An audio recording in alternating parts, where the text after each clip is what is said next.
천관서 읽읍시다. 권 27 천관서 제5입니다. 항성 중관 이건 뭐야? 요건 이해 요뭐 이해를 쉽게 하기 위해서 뭐 넣은 그런 글들이 있는데 그거는 제가 안 읽고 그냥 넘어가겠습니다.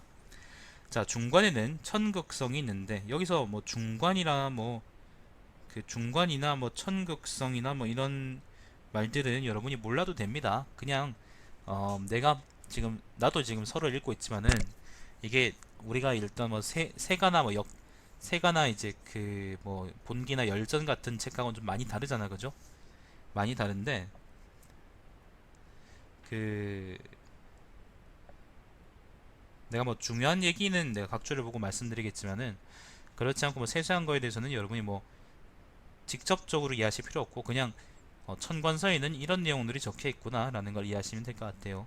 이걸 진짜로 필요한 사람들이 옛날에 과거의 역법을 계산하는 사람들 아니면은 뭐 과거 역법을 계산해서 어, 다른 문화권 사건들의 시차를 비교해보는 사람들 뭐 그런 사람들이야 쓸모가 있겠지만은 우리한테는 그렇게 큰 쓸모가 없으니까. 자, 천관서 제5입니다. 중관에는 천극성이 있는데 천극성은 북극성입니다. 그중 밝은 별 하나는 태일이 상주하는 곳이다. 그 옆에 세 별은 삼공에 해당되는데 또 어떤 이는 천재의 아들들이라고 난다. 태일 뒤로는 네 별이 굽어져 있는데 맨 끝에 큰 별은 천재의 정비이고, 천재라는 거는 상제, 뭐 신선, 뭐 하늘의 제왕 뭐 이딴 건데 정비라는 거는 정실부인. 그리고 나머지 세 별은 후궁의 무리이다. 상상력이 좋으십니다. 우리온자리 같은 뭐. 자, 이들을 둘러싸 호위한 12별은 변방을 지키는 제후들이다. 이들 모두를 자미원이라고 한다. 혹은 자미궁이라고도 한답니다. 자, 앞에 열지어 북두좌에 입을 다리고 있는 세 별은 북쪽을 향해 들이어져 앞끝이 가늘고 보일 듯 말 듯한데 그 이름을 음덕좌 또는 천일좌라고 한다. 자면 왼쪽의 세 별은 천장좌, 오른쪽의 다섯 별은 천봉좌라고 부르며 뒤에 여섯 별은 은하수를 가로질러 실수에까지 이르는데 이름을 각도좌라고 한다. 북두좌는 일곱 별이 있는데 북두좌가 일곱 별이다 보니까 이건 북두칠성이겠지 아마? 아마도 그렇죠? 아닌가? 북두칠성 맞는 것 같은데 좌라는 게 이제 별자리 그런 말이거든요.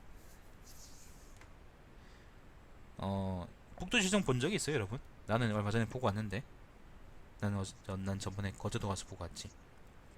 자, 이른바 선기옥형을 살펴 칠정을 바로잡는다는 별이다. 표는 각수를 이끌고 형은 두 수를 마주하며 괴는 삼수의 머리를 베개 삼고 있다. 뭐 표, 괴, 형 이런 건 전부 다 별 이름입니다. 황혼의 인의 방향을 가리키는 것은 표인데 표의 분야는 화산 서남 지역이다.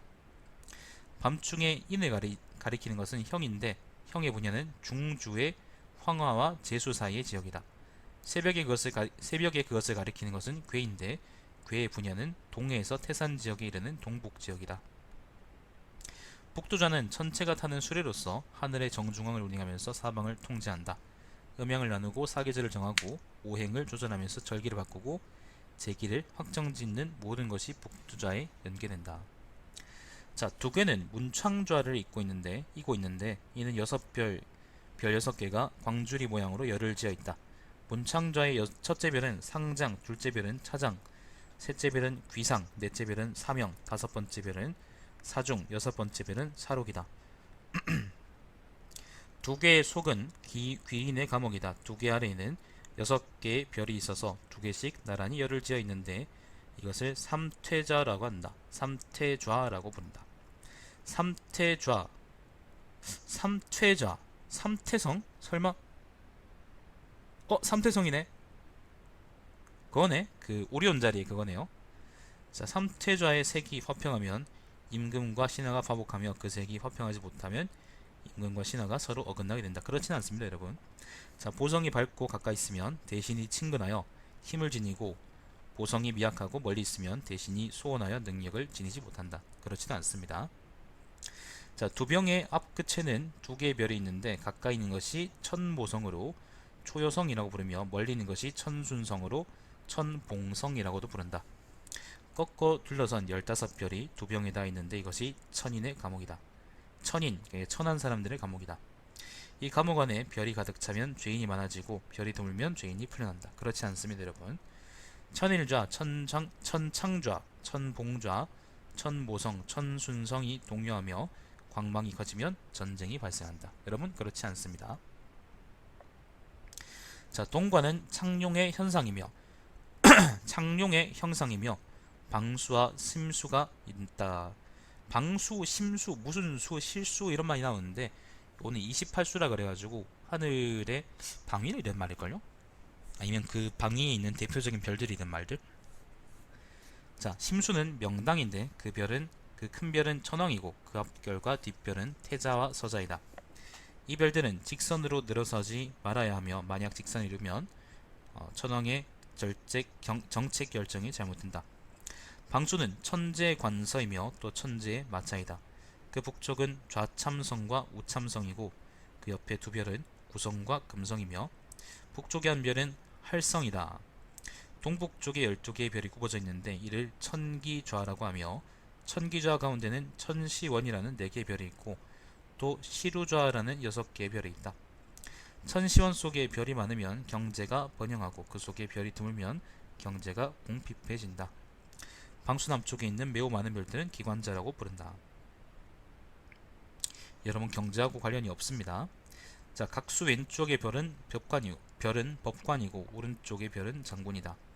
대각성은 천왕의 조정이며 그 양쪽에 각각 3개의 별이 마치 삼각대처럼 굽어싸고 있는데 이를 섭계좌라고 한다. 섭제좌는 두 병이 가리키는 방향에 마주하여 있어 4개의 절기를 세워주며 그래서 섭제격의 해라고 말한다. 항수는 외조로서 질병을 관장한다. 그 남쪽과 북쪽에 있는 2개의 큰 별은 남문좌라 부른다. 저수는 각수, 항수의 밑바닥에 있으며 전염병을 관장한다.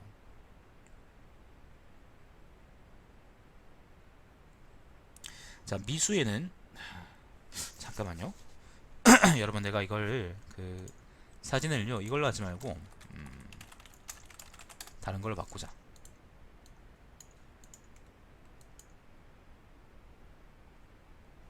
잠깐만, 여기 볼만한 게 있을 텐데.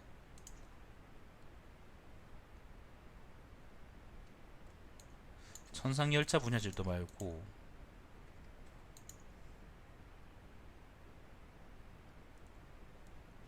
요거다. 잠깐만 계셔보세요.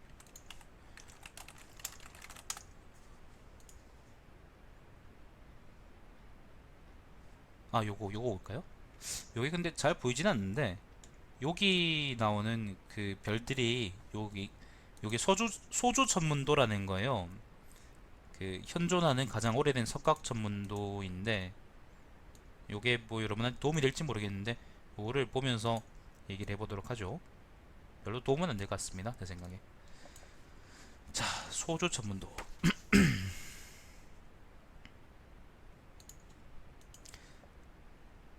자, 미수에는 9개의 새끼별이 있는데 군주와 신하를 상징하여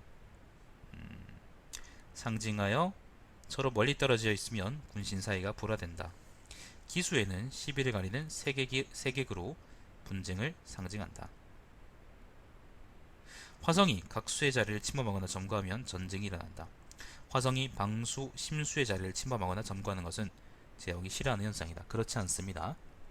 자, 소주 천문도를 내가 좀 더 찾아봤는데 요게 1247년도 거랍니다. 그러니까 남송 때죠. 그러니까 사실 그 사기가 만들어졌을 때하고는 큰 차이가 있긴 한데 별들은 뭐 크게 변하지 않았기 때문에 요거를 보는 것도 의미가 있을 것 같습니다. 자, 이번에는 남관입니다. 남관. 자, 남관은 주작의 형상이며 권자와 형저가 있다.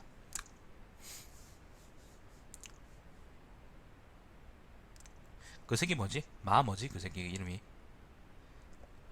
갑자기 기억이 안 나네. 마제온의 형상이다. 자, 형저는 태미원이라고도 하는데 해와 달 그리고 다섯 행성의 공정이다. 보좌와 시위를 담당하는 12개의 별은 제왕을 보위하는 대신들이며 서쪽의 것은 장군이고 동쪽의 것은 마제윤이다. 재상이고 남쪽의 네 별은 공정의 관리인데 중간은 단문이고 단문의 좌우 양쪽은 행문이다. 문 안에 6개의 별은 제후이다. 그 안에 5개의 별은 오제좌이다. 뒤쪽에 5개의 별이 빽빽히 모여있는데 낭위자라고 하며 옆쪽에 한 개의 큰 별이 있는데 장위성이라고 한다.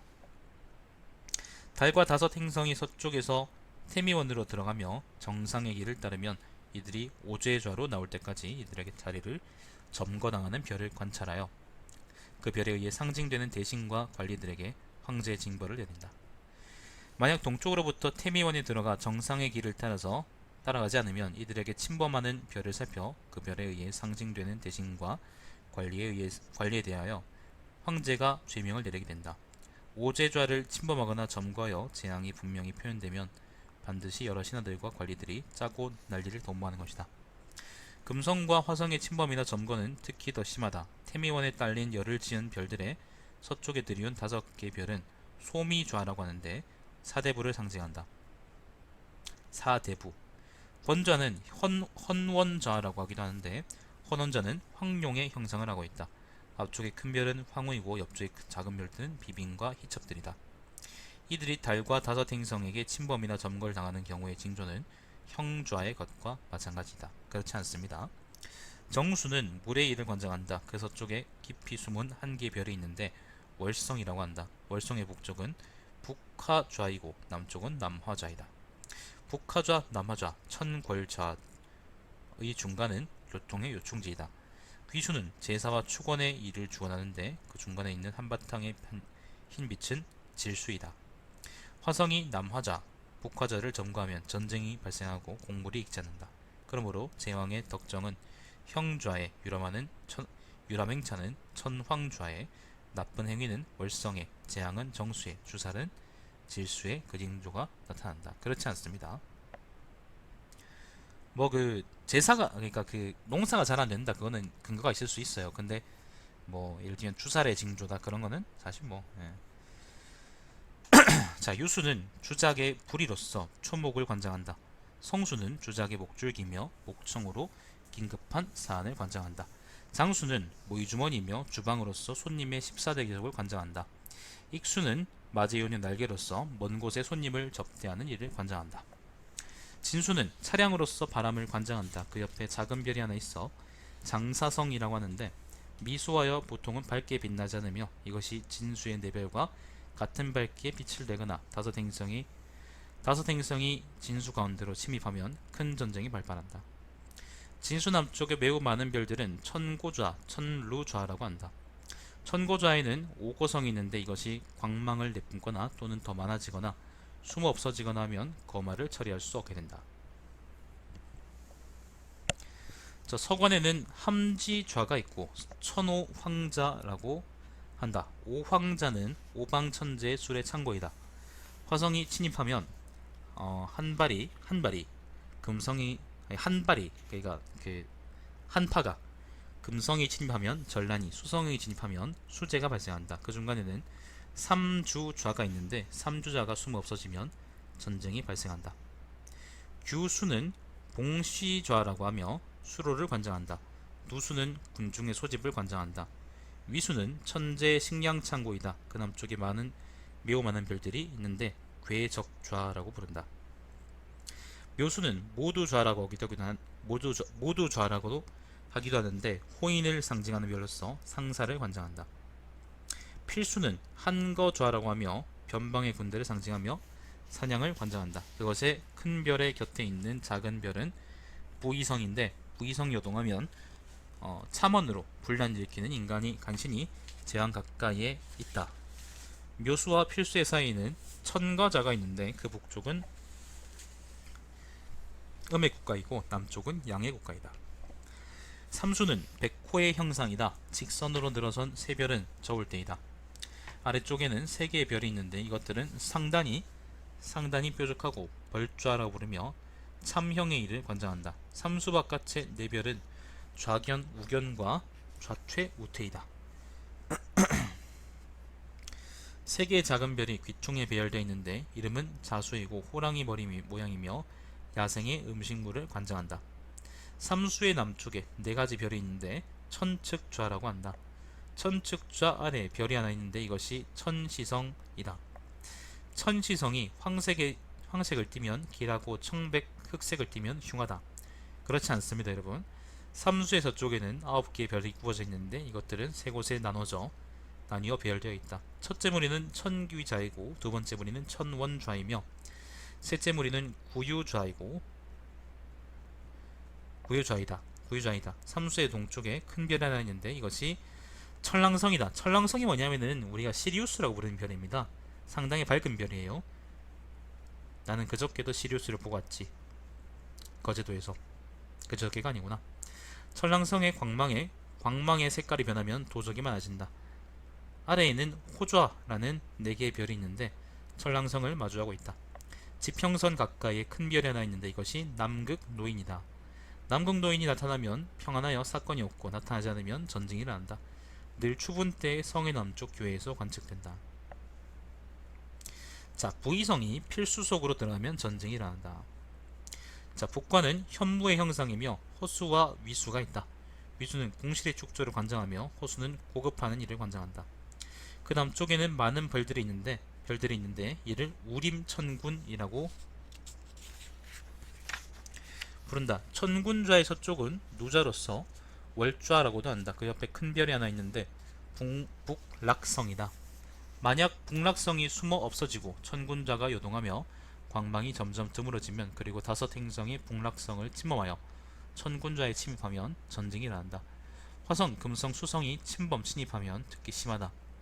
화성이 침입하면 전쟁의 걱정이 있고 수성이 침입하면 홍수의 재해를 당하고 목성과 토성이 침입하면 전쟁이 유리하다. 위수 동쪽의 6별은 2개씩 나란히 열을 지어 있는데 이것을 사공좌라고 한다. 실수는 제왕의 종묘인데 또는 제왕의 이궁복도라고도 한다.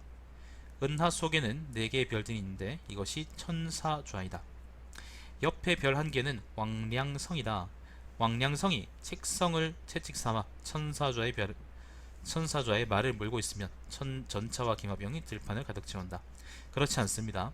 그 옆에 8개의 별이 있어서 은하를 가로지르는데 이를 천황좌라고 한다. 천황좌 옆은 강성인데 강성이 요동하면 사람들이 걸어서 물을 건너야 한다. 그렇지 않습니다. 저구좌의 4별은 위구의 남쪽에 있다.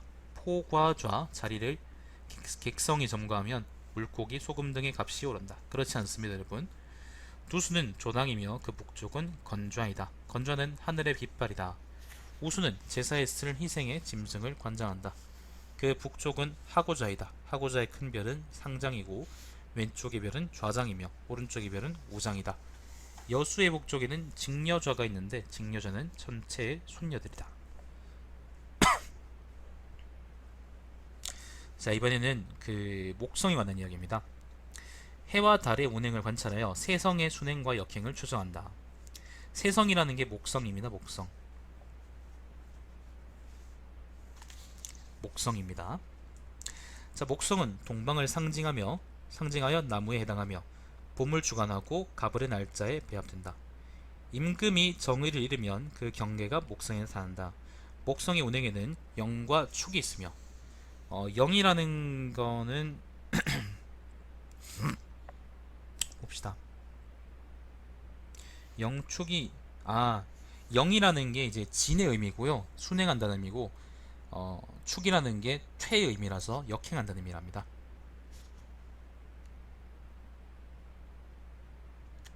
자, 아무튼 영과 축이 있으며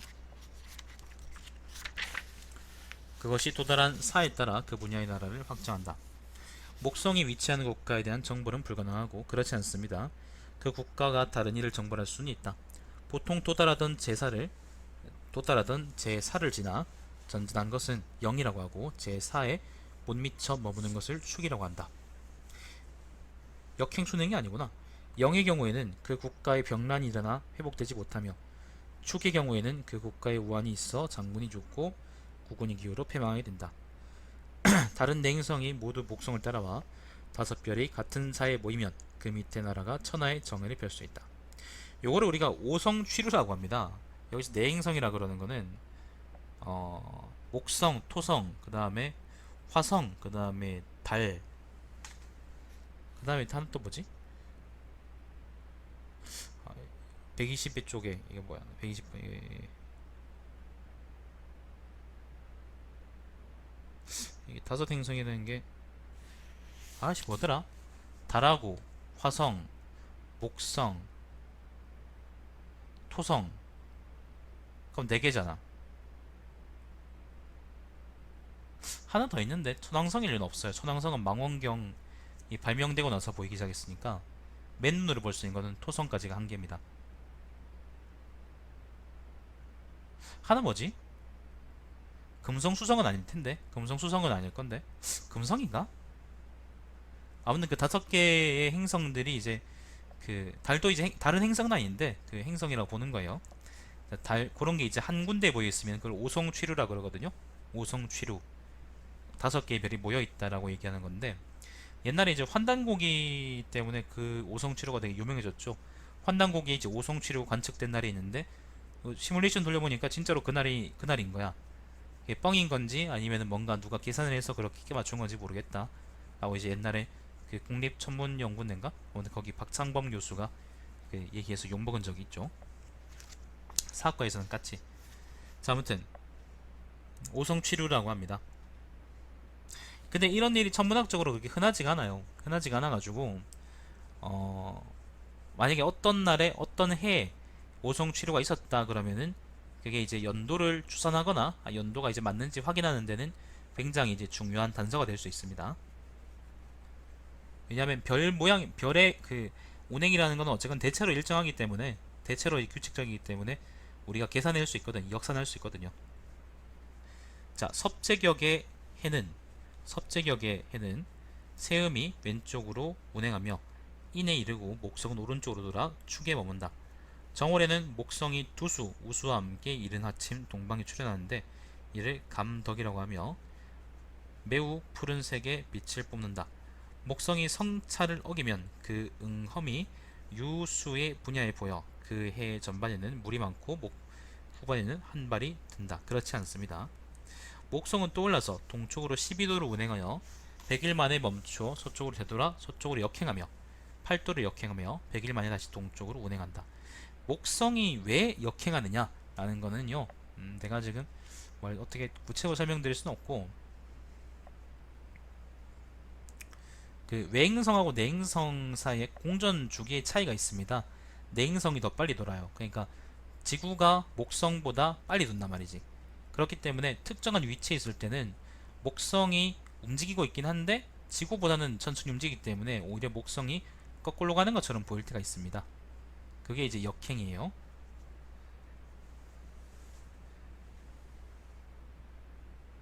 뭐 머리 좋은 분들은 아마 아실 겁니다. 머리 나쁜 분들은 잘 모르겠네. 자, 아무튼 역행할 때가 있다. 자, 매년 30과 16분의 1도를 하루 평균은 12분의 1도를 운행하여 12년 만에 하늘을 일주하게 된다. 항상 이른 아침에 동쪽 하늘에 뜨고 황혼의 서쪽 하늘에 진다. 내가 그 천문학으로 졸업 논문을 쓸 때 사실 2학년 때 학부 2학년 때 처음 생각했던 졸업 논문 주제가 목성 있잖아요. 3년쯤 있으니까 졸업할 때까지 목성이나 화성을 그때부터 관측해서 그 육안으로 관측해서 그 그러니까 목성이나 화성의 위치를 가지고 역으로 케플러처럼 한번 공전 궤도를 한번 추론해보는 그런 작업을 해보고 싶었는데 우리 그때 관측하는 교수님이 너무 오래된 주제 아니냐라고 해서 안 했던 기억이 있습니다. 결국에는 나중에 프리드만 방정식이라는 미방을 푸는 걸로 졸업 논문을 냈죠. 자, 아무튼 단날의 해에서는 세음이 묘에 있고 목성은 자에 머문다. 2월에 여수, 허수, 위수와 함께 이른 아침에 출현하는데 이를 강입이라고 부르며 이때는 크게 빛을 뿜는다. 목성이 성찰을 어기게 되면 그 응엄이 장수의 분야에 보여 그 해에는 큰 비가 내린다. 집서의 해에는 세음이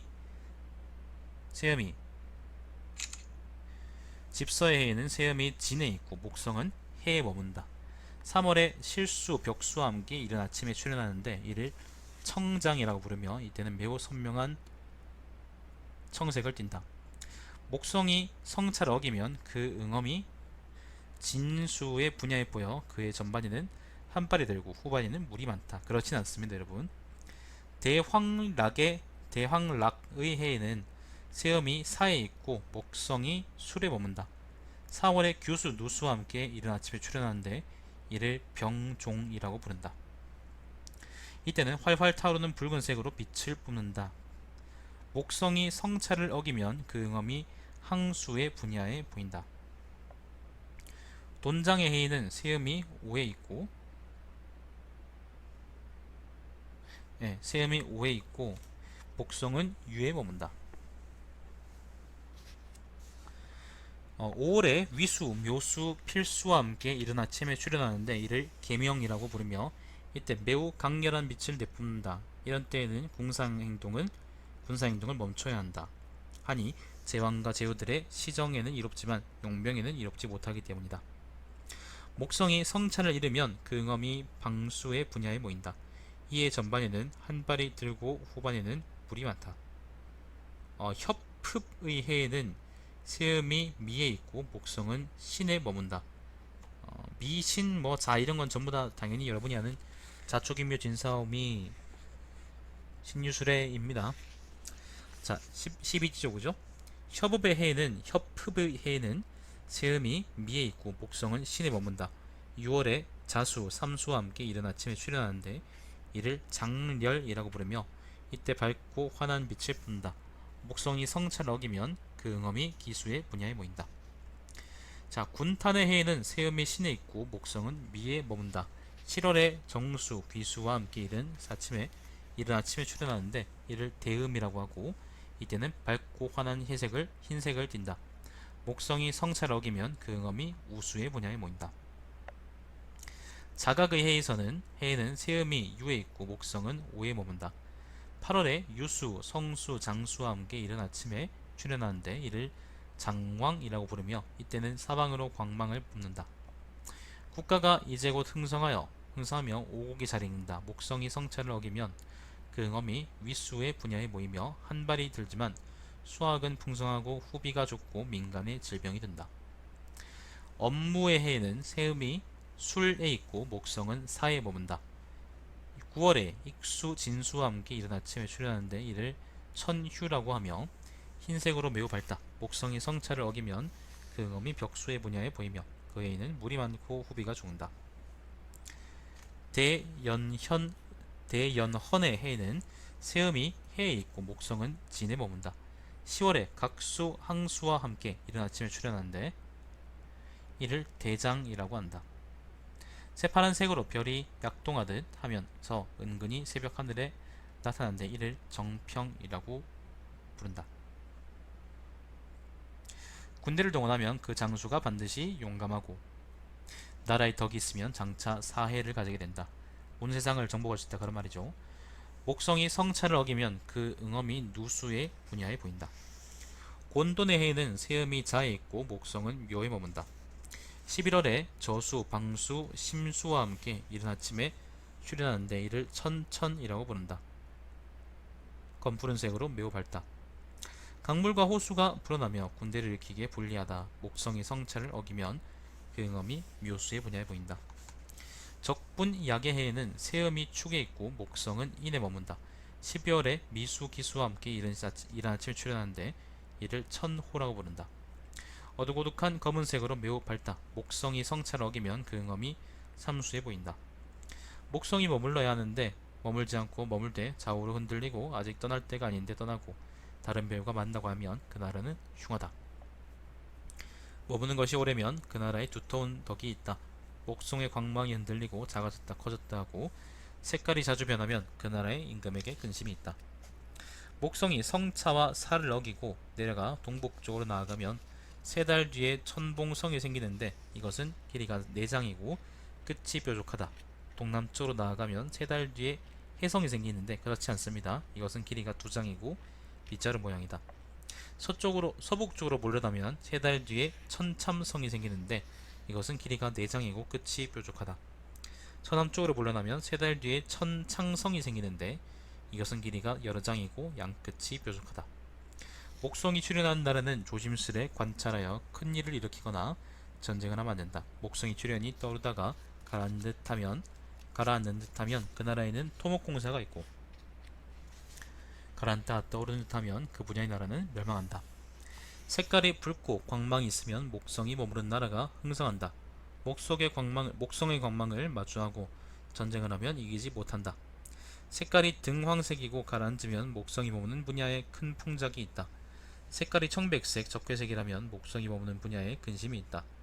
목성이 달에 들어가면 그 분야에 쫓겨나는 세상이 있다. 목성의 광망이 금성의 것과 다 다투면 그 분야에 무너지는 군대가 있다.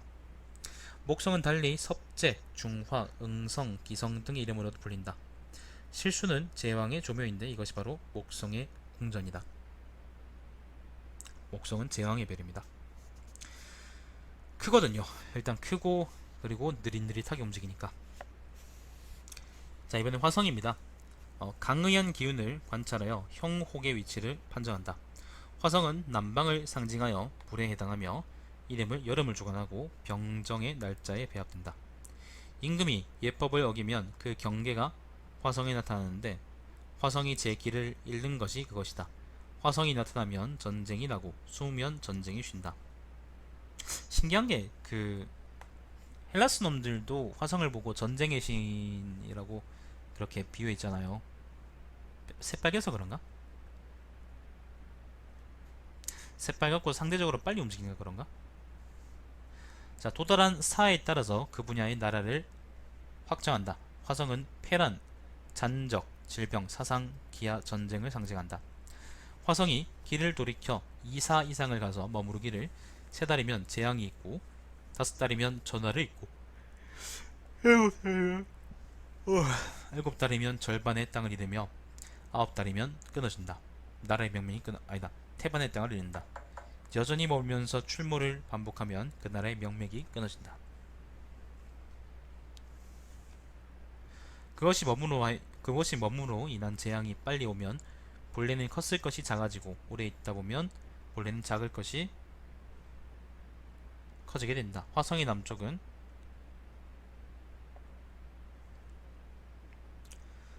남자가 화를 입고 북쪽은 여자가 화를 입는다. 잠깐만요. 광망이 흔들리면서 화성을 둘러싸거나 전후좌우로 바뀌면 재앙이 더욱 커진다. 다른 별과 접근하여 광망이 서로 닿으면 해롭고 닿지 않으면 해롭지 않다. 다른 네 행성이 모두 화성을 따라와 5 행성의 같은 사에 모이면 그 밑에 나라가 천하의 예법을 펼 수 있다. 운행의 규칙으로는 화성은 떠올라 동쪽으로 16사를 가고 나서 멈춘다. 그리고 거꾸로 서쪽으로 2사를 가고 60일이 지나면 다시 동쪽으로 간다. 멈추었던 곳으로부터 수십 사를 가서 10달 만에 서쪽에 스치고 5달을 잠복 운행한 다음 동쪽에 떠오른다. 화성이 서쪽에 뜨면 반명이라고 하는데 통치자들은 이것은 매우 꺼린다. 동쪽으로 갈 때는 빨라서 하루에 1.5도를 간다. 화성이 동서남북으로 급히 움직일 때 군대가 각각 그 아래에 모여서 싸우면 그 방향을 따르는 쪽이 이기고 거스르는 쪽은 진다. 화성이 금성을 따르면 군대에 근심이 있고 헤어지면 군대가 퇴학한다. 금성의 북쪽에 뜨면 군대에 기습 공격이 있고 남쪽에 뜨면 정규전을 하게 된다. 화성이 운행하는데 금성이 다가와 닿으면 군대가 깨어지고 장수가 피살된다. 화성이 태미원 헌원자 실수를 침입, 점거, 침범하는 것은 통치자들이 꺼리는 일이다. 심수는 하늘의 대회당이고 화성의 공전이다. 화성의 모습으로 점치는 것은 조심스럽다. 자, 이번엔 토성입니다. 두 수의 회합을 추적해가면 전성의 위치를 판정할 수 있다. 전성이 토성의 별명이랍니다. 자, 토성은 중앙을 상징하여 흙에 해당하며 계하를 주관하고 무와 기의 날짜에 배합된다. 황제이며 떡을 주관하고 또 왕후의 상징이다. 매년 1수씩을 채우는데 그것이 머무는 나라는 길하다. 머무를 때가 못 되었는데 머물거나 이미 갔다가 되돌아오거나 되돌아와서 머물거나 하면 그 나라는 땅을 얻거나 아니면 왕을 얻는다. 왕을 얻으며 큰 사업이나 군대를 일으키면 안된다. 그것이 오래 멀면 나라에 복이 많고 잠깐 멀고 하면 복이 적다. 토성은 일면 지구성이라고도 부르며 한 해의 수확을 주재한다. 매년 13과 112분의 5도를 매일 28분의 1도로 운행하며 28년 만에 하늘을 일주한다. 그것이 머무는 곳에 다른 내행성이 모두 따라와 5별이 같은 사이에 모이면 그 밑에 나라가 천하의 그 위독을 펼 수 있다. 예법, 덕행, 정의, 정벌, 형법 모두를 잃으면 토성이 그로 인하여 동요된다. 토성의 운행이 0이면 영축, 아까 기억하시죠? 그죠? 0이면 왕이 안녕하지 못하며 축이면 출전한 군대가 되돌아오지 못한다. 토성은 색깔이 노랗고 광망이 9개이며 음률로는 황종률과 공성에 해당한다. 토성이 성차를 이기고 2에서 3수를 앞서가면 0이라고 하며 이때는 임금의 명령이 관철되지 못하게 되거나 아니면 큰 물이 지게 된다. 성차를 어기고 2, 3수를 뒤쳐가면 축이라고 하며 이때는 왕후에게 근심이 있고 그의 음영이 조화롭지 못하거나 또는 하늘이 찢어지고 땅이 갈라지는 이변이 일어난다. 두수는 문제 있는 천체 조묘의 중당으로서 토성의 공전이니 천자의 별이다. 자, 그 다음은 또 다섯 행성의 움직임이랍니다.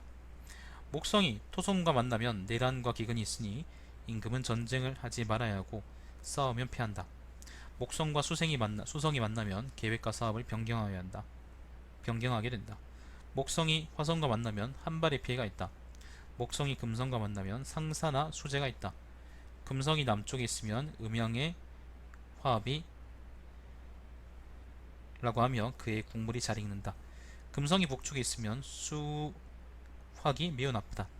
화성은 수성과 만나면 담금질이 되고 금성을 만나면 녹이게 되며 재앙이 되니 이때는 모두 일을 일으키면 안되고 전쟁을 하면 크게 패한다.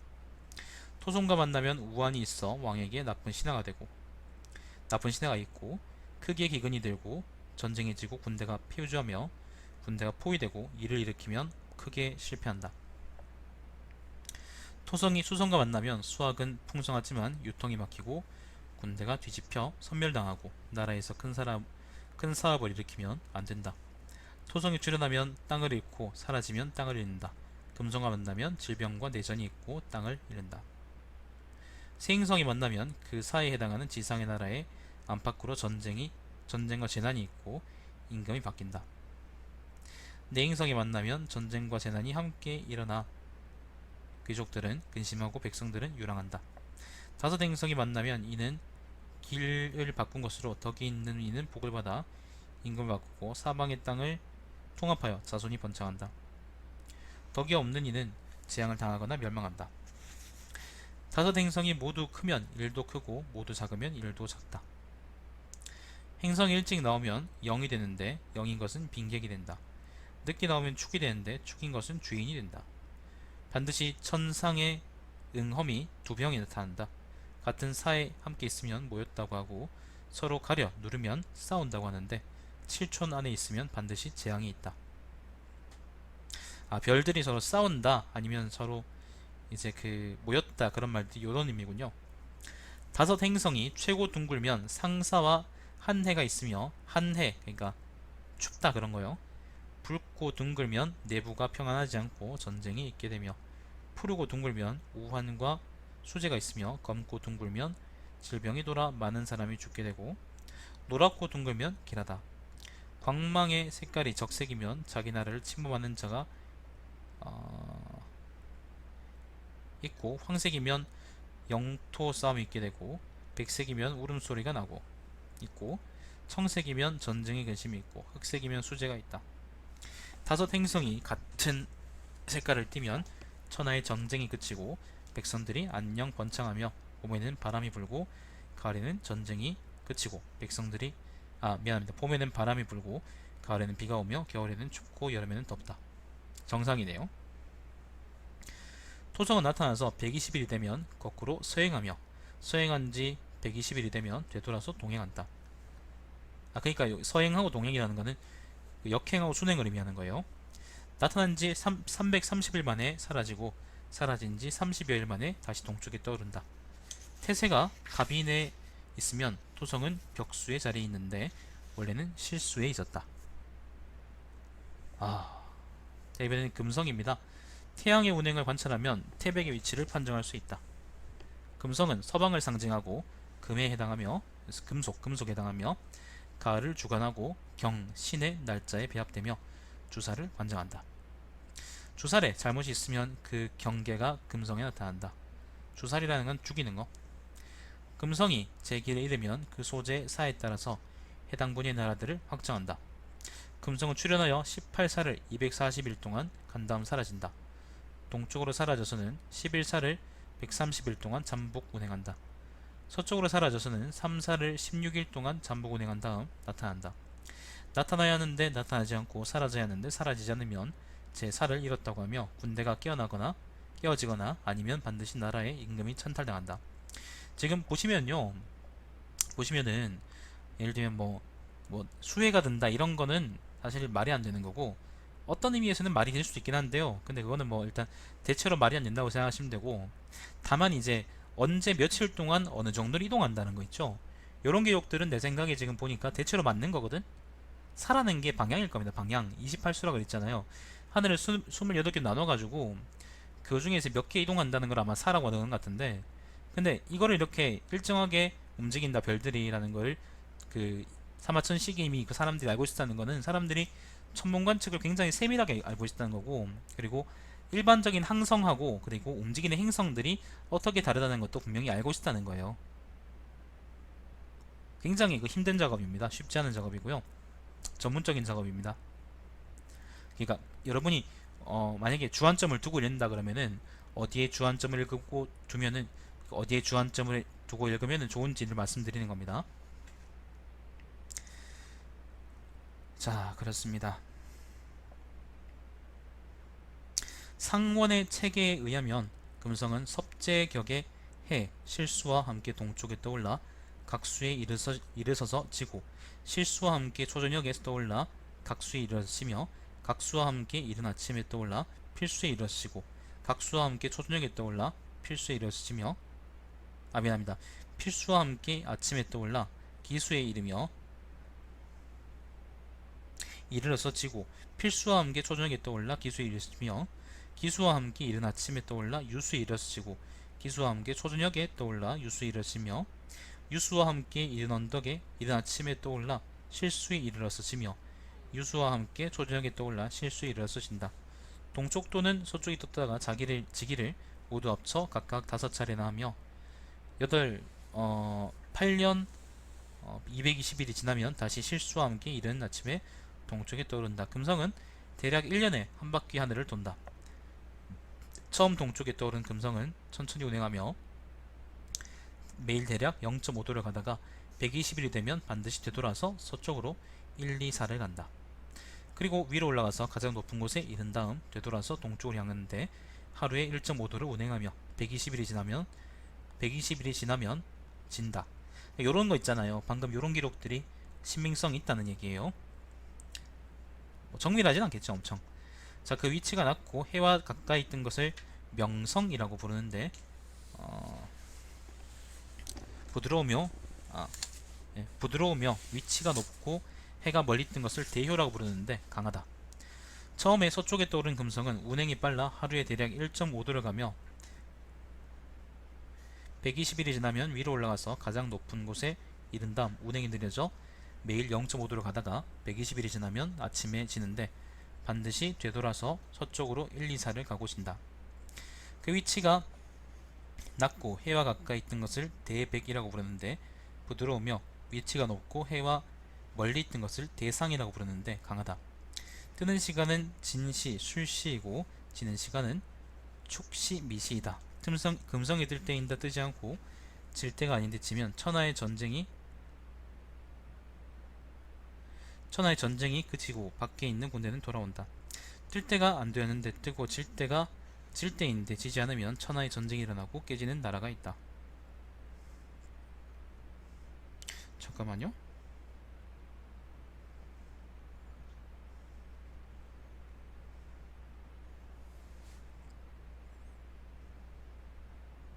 제때에 뜨면 그 나라가 흥성한다. 그 응엄은 동쪽에서 뜨면 동쪽에, 동쪽에서 찌면 북쪽에, 서쪽에서 뜨면 서쪽에, 서쪽에서 찌면 남쪽에 있다. 머무르는 것이 오래이면 그 지방이 길하고 잠깐이면 그 지방이 흉하다. 재미있는 이야기를 들어서 잠깐만요.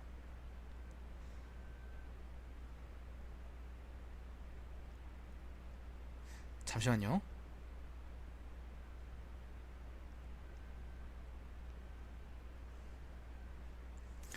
와, 계속 이런 얘기일 거 아니야.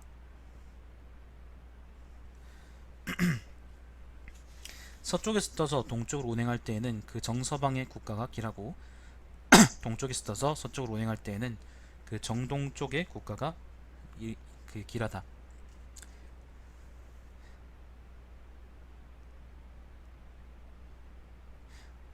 낮 하늘에 뜰 수 없으며 만약 낮 하늘에 뜨면 천하의 정권이 바뀐다.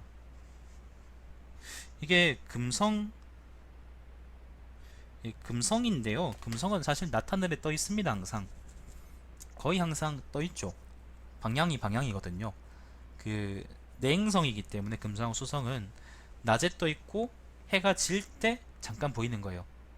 그렇기 때문에 항상 그 금성하고 수성은 볼 수 있는 시간이 되게 짧고 목성토성은 오래 볼 수 있는 겁니다. 때에 따라서. 근데 사실 뭐 네, 여기서는 지금 나라가 바뀐다 그랬는데 실제로는 금성은 항상 떠 있기 때문에 네. 자, 형세가 작고 광망이 흔들리면 전쟁이 일어난다. 처음 떴을 때는 컸는데 나중에 작아졌으면 군대가 약하고, 뜰 때는 작았다가 나중에 커지면, 자, 잠깐 미안합니다. 뜰 땐 작았다 나중에 커지면 군대가 강하다. 뜨는 위치가 높을 때는 군사작전을 깊게 해야 하고 얕게 하면 흉하며, 위치가 얕을 때는 위치가 낮을 때는 작전을 얕게 해야 길하고 깊이 하면 흉하며, 위치가 잠깐만요. 흉하다. 해가 남쪽으로 이동하는데 헷갈린다. 말이 비슷하니까. 금성이 그 남쪽에 있고 해가 북쪽으로 이동하는데 금성이 북쪽에 있으면 영이라고 하는데, 이때는 제후와 왕이 안녕하지 못하며 군사작전은 진격이 길하고 후퇴는 흉하다. 해가 남쪽으로 이동하는데 금성이 그 북쪽에 있고 해가 북쪽으로 이동하는데 금성이 그 남쪽에 있으면 축이라고 하는데, 이때는 제후와 왕에게 근심이 있으며 군사작전은 후퇴가 길하고 진격은 흉하다. 군사작전은 금성을 본받아야 한다. 금성이 운행이 빠르면 빨리 행군하고 금성이 운행이 느리면 천천히 행군한다. 광망을 내뿜으면 용감히 싸우고 흔들림이 급하면 급하게 공격하고 둥글고 조용하면 차근차근 싸운다. 광망의 방향을 따르면 길하고 거스르면 모두 흉하다. 뜨면 출병하고 지면 철수한다. 광망이 붉은색이면 전쟁이 있고 흰색이면 상사가 있고 검고 둥글면 우환이 있고 시주사업이 있다. 광망이 작고 푸르고 둥글면 우환이 있고 벌목사업이 있다. 광망이 부드럽고 노랗고 둥글면 토목사업이 있고 풍작이 든다. 떠올라서 사흘 뒤에 다시 가물거리며 졌다가 진지 사흘 뒤에 다시 갑자기 떠오르면 연이라고 하는데, 그 밑에 나라에서는 군대가 패전하고 장수가 패주한다. 지고 나서 사흘 뒤에 다시 가물거리며 떴다가 뜬지 사흘 뒤에 다시 갑자기 지면 그 밑에 나라에서는 우환이 있고 군대는 식량과 무기를 남에게 넘겨주고 병졸은 많지만 남의 포로가 된다. 서쪽에 떠올라서 정상의 운행을 벗어나면 바깥나라가 실패하고 동쪽에 떠올라서 정상의 운행을 벗어나면 중국이 실패한다. 바깥나라는 것은 뭐 이민족들이겠죠. 자, 크고 둥글면 노랗고 윤기나는 색깔이면 평화의 교를 할 수 있고, 둥글고 크고 붉으면 병력이 강성해도 싸움을 하지 않는다. 금성은 흰색이면 천랑성과 비슷하고 홍색이면 심수의 상성과 비슷하며 황색이면 심수의 왼쪽에 있는 별과 비슷하다. 청색이면 삼수의 오른쪽에 있는 별과 비슷하며, 아까 그것도 삼수입니다. 맨 첫 번째는 심수고요. 자, 흑색이면 규수의 큰 별과 비슷하다.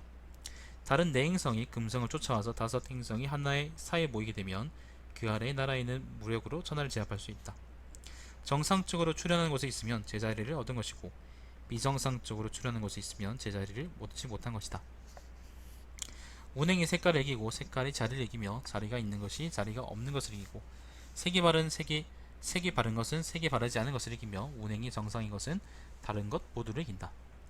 출현하여 뽕나무나 느릅나무 꼭대기에 머물러 있으면 그 아래에 있는 나라가 나라에 해가 비친다. 빠르게 상승하여 마땅히 걸러야 할 걸려야 할 기일이 되지 않은데도 하늘의 3분의 1을 지나가면 그 맞은편에 있는 나라에 해가 비친다. 상승하였다가 다시 하강하고 하강하였다가 다시 상승하면 반란을 꾀하는 장군이 있다. 달 뒤로 들어가면 대장이 피살된다. 금성과 수성이 만나는데 수성의 위치 가려지지 않으면 그 밑에는 교선이 일어나지 않고 군대를 동원하여도 전투가 되지 않으며 두 별이 만나는데 금성이 수성의 빛을 가리면 그 분야에 패배한 군대가 있게 된다. 서방에 출현하되 황혼에 떠올라서 어두운 빛을 띠면 기습군이 강한데 저녁밥 때 떠오르면 조금 약해지고 한밤중에 떠오르면 더욱 약해지고 다굴 때 떠오르면 가장 약해진다. 이것을 음성이 양성에 빠져버렸다고 한다. 동방에 출현하되 가장 밝은 때에 떠올라서 맑은 빛을 내면 정병이 강한데 다굴 때 떠오르면 조금 약해지고 한밤중에 떠오르면 더욱 약해지고 황혼에 떠오르면 가장 약해지니 이것을 양성이 음성에 빠져버렸다고 한다. 금성이 지평선 아래 숨어있는데 군대를 출동시키면 군대에 재앙이 있게 된다.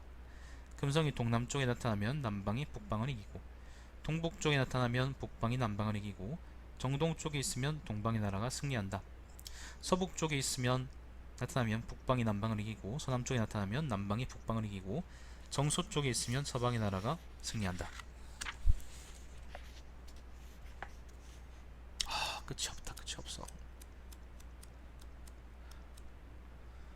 계속 이런 글이야. 계속 이런 글. 미칠 것 같습니다.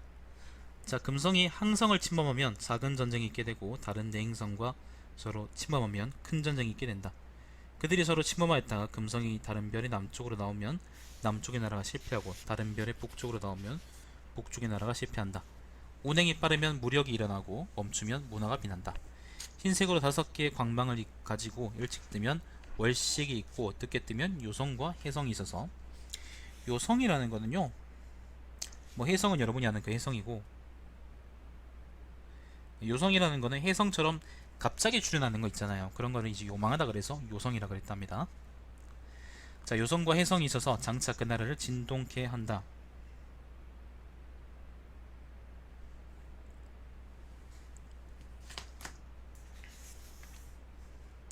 동방에 나타나면 덕행을 주거나니 일어날 때 금성의 왼쪽에 접근하거나 마주보고 하면 길하다. 서방에 나타나면 형벌을 주거나니 일어날 때 그 오른쪽에 접근하거나 등지고 하면 길하다. 이와 반대로 되면 모두가 흉하다. 금성의 빛이 지물에 그림자를 들이우면 전쟁에 승리한다. 낮에 나타나서 하늘을 지나가면 이것을 쟁명이라고 하는데 강국은 약해지고 약국은 강해지며 왕후가 득세한다. 항수는 천체의 외조로 바깥 조정으로 금성의 궁전이다. 금성은 대신으로서 상공이라고도 불린다.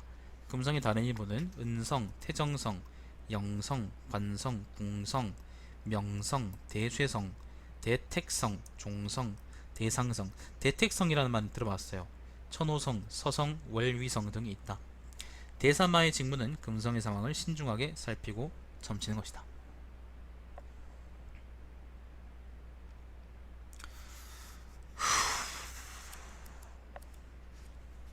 끝이 없구나.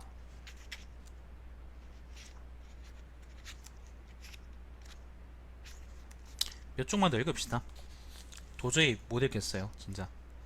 자, 수성입니다. 이번에는 해와 별들의 회합을 관찰하여 진성의 위치를 안다. 수성은 북방을 상징하며 물에 해당하며 태음의 정령으로서 겨울을 주관하고 임과 개의 날짜에 배합된다. 만약 형벌이 잘못되면 그 징벌이 수성에 나타나며 그것이 도달한 사에 따라서 그 분야의 나라를 확정한다. 수성으로 내절기를 정한다. 2월 충분에는 저녁에 규수, 누수, 위수의 자리에 떠올라서 동쪽으로 5차를 운행하는데 이는 제나라 지역이다. 5월 하지에는 저녁에 정수, 귀수, 유수 자리에 떠올라서 동쪽으로 7차를 운행하는데 이는 초나라 지역이다. 8월 초분에는 저녁에 각수, 항수, 저수, 방수의 자리에 떠올라서 동쪽으로 4차를 운행하는데 이는 한나라의 도읍 지역이다. 11월 동지에는 아침에 동방이 출현하여 미수, 기수, 두수, 우수와 함께 서쪽으로 운행하는데 이는 중원 지역이다. 수성은 항상 진시, 술시, 촉시, 미시에 뜨고 진다. 수성은 태양에 가장 가까이 있기 때문에 굉장히 볼 수 있는 시간이 짧습니다. 내가 볼 수 있다는 의미를 여러분이 이해하실지 모르겠는데 한번 설명해 볼까요, 여러분? 지금 타블렛이 되나 모르겠네. 타블렛이 되면 내가 설명해 드릴 수 있는데. 타블렛 내가 사놓은 타블렛 10만원 주고 산 타블렛. 잠깐만 계셔보세요. 왜 내행성들은 빨리 지나요? 예. 이게 되면 좋겠는데.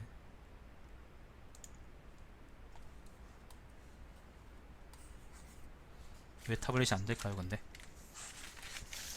그렇게도 지겨운데 이건 해봅시다. 잠깐만 기다려보세요. 이거 어떻게 켜는 거야? 하루 쓴 지가 오래돼가지고 어떻게 켜는지도 모르겠다.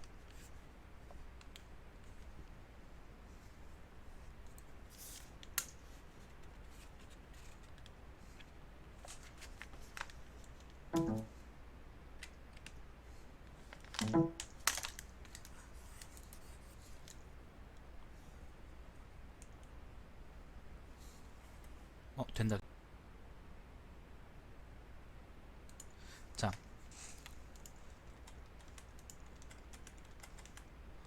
브러쉬.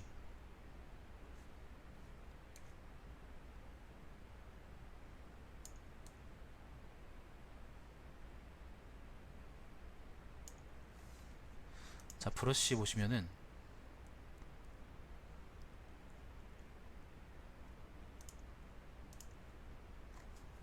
자, 태양이 여기 중간에 있어. 태양이 여기 중간에 있어.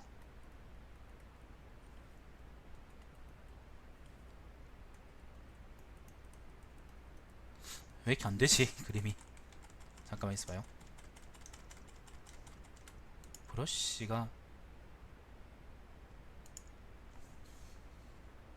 자, 태양이 이렇게 중간에 있어요.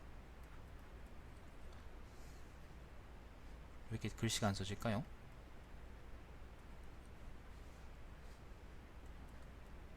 왜 이렇게 안 되지?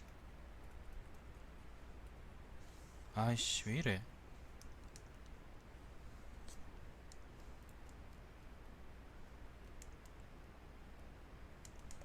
잠시만요, 여러분. 자, 요렇게 태양이 있어요. 그럼 요게 만약에 지구 궤도야. 지구 궤도예요. 우리가 만약에 여기 있다고 칩시다. 여기 있다고 쳐요. 그리고 내행성이 여기 있어요. 요게 내행성 궤도예요. 여기 내행성 궤도예요. 여기 내행성 궤도인데, 자, 여기 지구인데, 그럼 우리는 어떻게 있냐? 땅 위에 있겠지. 자, 이게 정오예요, 그죠? 이게 정오예요. 정오라는 거는 우리가 여기 땅 위에 이렇게 서 있으면은, 진짜 안 그러시네요.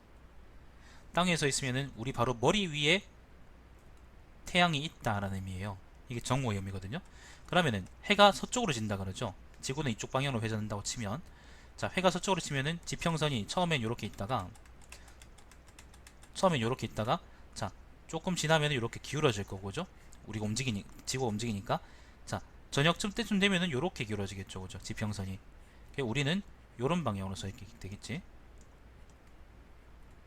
자, 그러면 어떻게 돼요? 해가 서쪽 방향으로 지니까 이쪽이 서쪽이죠, 그죠? 이제 동쪽인 거예요. 자, 근데 왜 내행성은 어디 있냐면은, 내행성은 여기 있단 말이야. 이 한쪽 궤도 여기 어딘가 있단 말이에요. 근데 내행성이 보이려고 그러면은 적어도 해가 져야겠죠. 해가 지평선 안으로 내려가야 되는데, 그러려고 그러면은 내행성이 요 자리에 위치해 있어야 돼. 여기 있으면 안 보일 거 아니야. 땅 밑에 있으니까. 그죠? 여기 있으면 안 보일 거 아니야. 적어도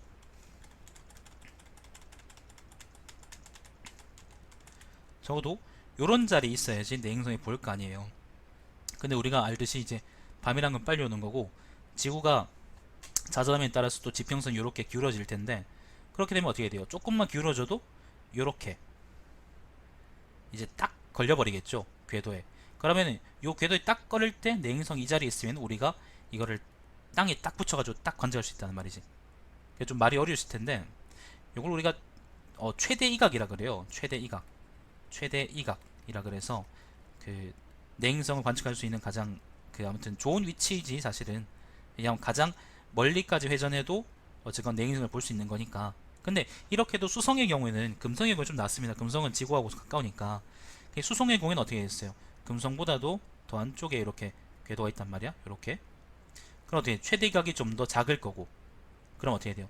지표면이 이렇게 기울어지지 않고 요 정도까지밖에 기울어질 수 없을 때 우리 관측할 수 있는 거야. 그러니까 태양이 진 이후에 되게 아슬아슬 관측하는 거지. 태양이 진 이후이거나 혹은 태양이 뜨기 직전이거나. 그래서 내행성은 쉽게 관측할 수 없다라고 얘기하는 거예요. 이해하시겠죠, 그죠? 내행성은 쉽게 관측할 수 없고요. 그 외행성은 반대로 외행성은 어떻게 되냐? 내행성하고 반대지. 자, 우리 햇님이 여기 있는데 우리가 지구가 여기 있다고 치고요. 지구 이 궤도예요. 자, 외행성은 어떻게 돼요? 바깥에 있죠. 그럼 사실 어떻게 돼요? 아까 이게 외행성 궤도인데 외행성. 자, 지구의 궤도가 여기잖아요. 그러면 지구가 아까 지평선이 일단 요렇게만 되면 어떻게 돼요? 지평선 이렇게만 되면 우리가 요렇게 서 있으니까 태양이 지니까 별을 볼 수 있잖아, 그지? 요게 하늘인 거지. 지금 이쪽 방향이 지금 하늘인 거야, 전부 다. 근데 외행성 그럼 볼 수 있는 범위 어떻게 되냐? 여기서 이렇게 있어도 다 볼 수 있는 거예요. 궤도상이 어디 있더라도 사실 지표 돌아가면은 또 이쪽 방향 다 하늘이니까 여기도 되고 여기도 되고 다 되는 거지. 그리고 이렇게 해가 뜨기 직전까지 하면은 어떻게 돼요? 요게 외행성을 볼 수 있는 범위인 거야. 그래서 이 지역에 있으면은 해가 진 직후부터 해가 뜨기 직전까지 계속 외행성을 관측할 수 있겠죠, 그죠? 외행성이라는 거는 관측하기도 쉬울 뿐만 아니라 관측 시간도 되게 길어요. 그래서 되게 좋죠. 보기도 좋고 밝기도 밝고요. 근데 내행성은 안 그래도 태양빛 때문에 잘 안 보이는데 해가 진 직후나 해가 뜨기 직전에만 관측할 수 있기 때문에 상대적으로 굉장히 이제 보기 힘든 거죠. 그래서 이제 사계도 저런 말이 나오는 겁니다. 그냥 한번 설명드려봤습니다. 너무 지겨워서. 자, 오랜만에 타블렛을 한번 꺼내서 설명드려봤는데 여러분 이걸 알아들으실 거라고 내가 생각하진 않고 알아서 생각하심. 자, 다시 돌아갑시다.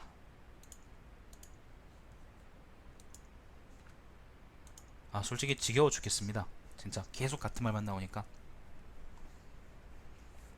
타블렛 때문에 아무튼 별로 잘 설명하지 못했는데 그래도 알아들으실 분들은 알아들었을 거라고 생각합니다. 자, 그래서 이제 수성은 항상 진시, 술시, 축시, 미시에 뜨고 진다라는 게 이런 의미라는 겁니다. 자, 수성이 일찍 뜨면 월식이 있고 늦게 뜨면 해성과 요성이 있다. 떠야 할 절기인데도 뜨지 않으면 이는 제 궤도를 잃은 것이다. 이때 추격병이 밖에 있으면 교수나면 안 된다. 어느 한 절기에 뜨지 않으면 그 계절에는 날씨가 조화롭지 못하고 네 절기에 다 뜨지 않으면 천하의 큰 흉년이 든다. 수성이 제때 떴을 때 흰색이면 한 해가 있고, 그러니까 그거란 말이에요. 춥고 말이지. 춥고. 황색이면 오곡이 무르익고, 적색이면 전쟁이 있고, 흑색이면 수재가 있다. 이거는 말도 안 되죠. 자, 동쪽에 떠서 모양이 크고 흰색일 때 군대가 밖에 있으면 철수해야 한다. 늘 동쪽에 있는데 적색이면 중국이 이기고 서쪽에 있으면서 적색이면 바깥 나라가 유리하다. 군대가 밖에 있지 않은데 적색을 띠면 곧 전쟁이 일어난다. 수성이 금성과 함께 동쪽에 떴는데 모두 적색이고 광망이 있으면 바깥 나라가 크게 패하고 중국이 승리한다. 수성이 금성과 함께 서쪽에 떴는데 모두 적색이고 광망이 있으면 바깥 나라가 이긴다. 다섯 행성이 하늘의 절반을 차지하면서 동쪽 지역에 모여있으면 중국이 승리하고 서쪽 지역에 모여있으면 전쟁을 하는 바깥 나라가 승리한다. 다른 네 행성이 수성을 쫓아와서 다섯 행성이 한 사이에 모이면 그 사이에 해당하는 나라가 법제에 의해 천하를 통일할 수 있다. 수성이 뜨지 않으면 금성이 손님이 되고 수성이 뜨면 금성이 주인이 된다. 수성이 떴는데 금성을 따라가지 않으면 군대가 동원되었어도 교손이 되지 않는다. 수성은 동쪽에 금성은 서쪽에 뜨거나 또는 수성은 서쪽에 금성은 동쪽에 뜨는 것은 서로 저항하는 것으로 군대가 동원되었어도 교손이 되지 않는다. 수성이 제 시기를 어기고 뜨면 추워야 할 때 반대로 따뜻하고 따뜻해야 할 때 오히려 춥다. 떠야 할 때 뜨지 않는 것은 병조를 친다라고 이끌며 전쟁이 크게 일어난다. 수성이 금성 속으로 들어갔다가 위로 나오면 군대가 깨어지고 장군이 피살되어 외지에 진입한 객군이 승리하며, 아래로 나오면 객군이 땅을 잃는다. 수성이 금성에다가 다가가는데 금성이 비켜나지 않으면 장군이 죽는다. 그것이 가리키는 방향에 의해서 깨지는 군대를 예측한다. 수성이 금성의 둘레를 돌아서 두 별의 광망이 부딪히면 큰 전쟁이 일어나 객군이 이긴다. 수성이 금성을 지나가서 그 거리가 칼 한 자루가 들어갈 정도이면 작은 전쟁이 일어나 객군이 승리한다. 수성이 금성의 앞에 머물러 있으면 군대를 거두어 금성의 왼쪽을 지나가면 작은 싸움이 일고, 금성이 가까이 스쳐가면 수만 명의 군대가 전쟁을 하여 주인 쪽의 장교가 죽으며, 금성이 오른쪽을 지나며 세 척의 거리를 두면 군대가 급히 도전을 한다. 푸른 광망을 내면 전쟁의 근심이 있고, 검은 광망을 내면 수재가 있다. 자, 수성에는 7가지 이름이 있는데 소정성, 진성, 천참성, 안주성, 세상성, 능성, 구성 등이 그렇다. 그 색이 노랗고 작으며 떠올라서 위치를 옮기면 천하의 예약 제도가 변하여 나빠진다. 수성에는 5가지 색이 있는데 푸르고 둥글면 우환이 있고, 휘고 둥글면 사람이 죽고, 붉고 둥글면 내부가 평화롭지 못하고, 검고 둥글면 길하다. 붉은 광망을 내면 누군가가 우리나라를 침범하고, 노란 광망을 내면 영토 싸움이 있고, 흰 광망을 내면 울음소리가 있다. 수성은 동쪽에 떠서는 네 살을 48일 동안 운행하는데 약 21일 간 뒤 되돌아와서 동쪽이 지며, 서쪽이 떠서는 네 살을 48일 동안 운행하는데 대략 21일 간 뒤 되돌아와서 서쪽에서 진다. 어떤 때에는 실수, 각수, 필수, 기수, 유수의 하늘에서 관찰된다. 방수와 심수 사이에 뜨면 지진이 있다. 수성의 색이 봄에는 청황색이고 여름에는 홍백색이며 가을에 청백색이면 수확이 좋다. 겨울에는 황색인데 그리 밝지 못하다. 만약 그 색이 바뀌면 그 계절은 좋지 않다. 봄에 수성이 안 뜨면 큰 바람이 있고 그의 가을에는 곡식이 있지 않는다. 여름에 안 뜨면 60일 동안 한 해가 있고 월식이 있다. 가을에 안 뜨면 전란이 있고 다음에 봄에 곡식이 자라지 않는다. 겨울에 안 뜨면 60일 동안 장마가 져서 홍수로 유실되는 고을이 있다. 다음에 여름에 곡식이 자라지 않는다. 여기까지가 수성에 대한 설명이었고, 그 분야라는 설명이 또 있습니다. 분야라는 거는 이제 방위 그런 거에 대한 얘기인데, 요까지만 읽고 일단 오늘 여기서 종료하도록 하죠. 자, 각수, 항수, 저수의 분야는 연주이다. 연주라는 거는 요거는 중국지도를 볼까요? 연주는 보자. 잠깐만요, 여러분. 자, 연주는 여기입니다. 연주이다. 방수와 심수의 분야는 예주이다. 예주 하남 쪽이고요. 미수와 기수의 분야는 유주이다. 유주는 여기고요. 두수의 분야는 장강, 하류와 태호 유역이다. 요 지역이네요. 우수와 여수의 분야는 양주이다. 양주도 요 근처입니다. 매나. 허수와 위수의 분야는 청주이다. 청주는 산동반도를 의미합니다. 실수에서 벽수까지의 분야는 병주이다. 병주는 요 지역을 의미하고요. 규수, 누수, 위수의 분야는 서주이다. 서주는 여기를 의미합니다. 묘수와 필수의 분야는 기주이다. 기주는 요 지역을 의미합니다. 자수와 삼수의 분야는 익주이다. 익주는 여기고요. 자, 정수와 귀수의 분야는 옹주이다. 옹주 여기. 그리고 어디까지 읽었노? 유수와 성수, 장수의 분야는 삼하지역이다. 삼하지역이란 건 여기가 아닐까? 정확히는 잘 모르겠네. 삼하 여기 싶은데 낙양 근처. 자, 익수와 진수의 분야는 형주이다. 형주는 요 지역이죠. 성수는 주작의 목줄기며 수성의 궁전이고 만이의 별이다 라고 했습니다. 여기까지가 분야에 관한 이야기였고, 일단 그 뒤에 또 해하고 달에 관한 이야기도 있고요. 이제 토할 것 같습니다. 그 밖의 별들이라 그래서 또 설명들이 쭉 있는데, 일단은 진짜로 지루하네요.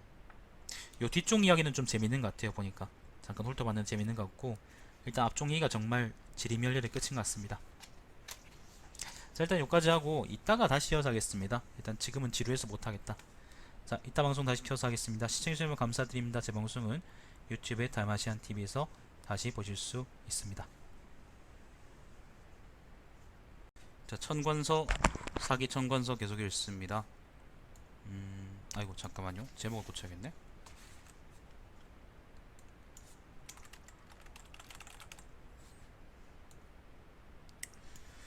아 진짜 지겹다 이거. 이번엔 해에 관한 얘기입니다. 태양. 자, 두 군데가 대적하는데 햇무리가 고르면 쌍방의 힘이 비등하고 두텁고 길고 크면 승배가 있지만 얇고 짧고 작으면 승패를 가릴 수 없다. 구름은 뭉게뭉게 일어나서 해를 둘러싸고 점점 커지다가 흩어지며 사라진다. 구름의 광망이 안으로 해를 향하면 강화를 상징하고 밖으로 향하면 대립을 상징하며 두 군데가 떨어져서 서로 거리를 두게 된다. 구름이 수직형이면 적이 독립하여 따로 군주를 세우며 아군이 패하고 장수가 피살된다. 해가 구름을 엎거나 이고 있으면 좋은 일이 생긴다.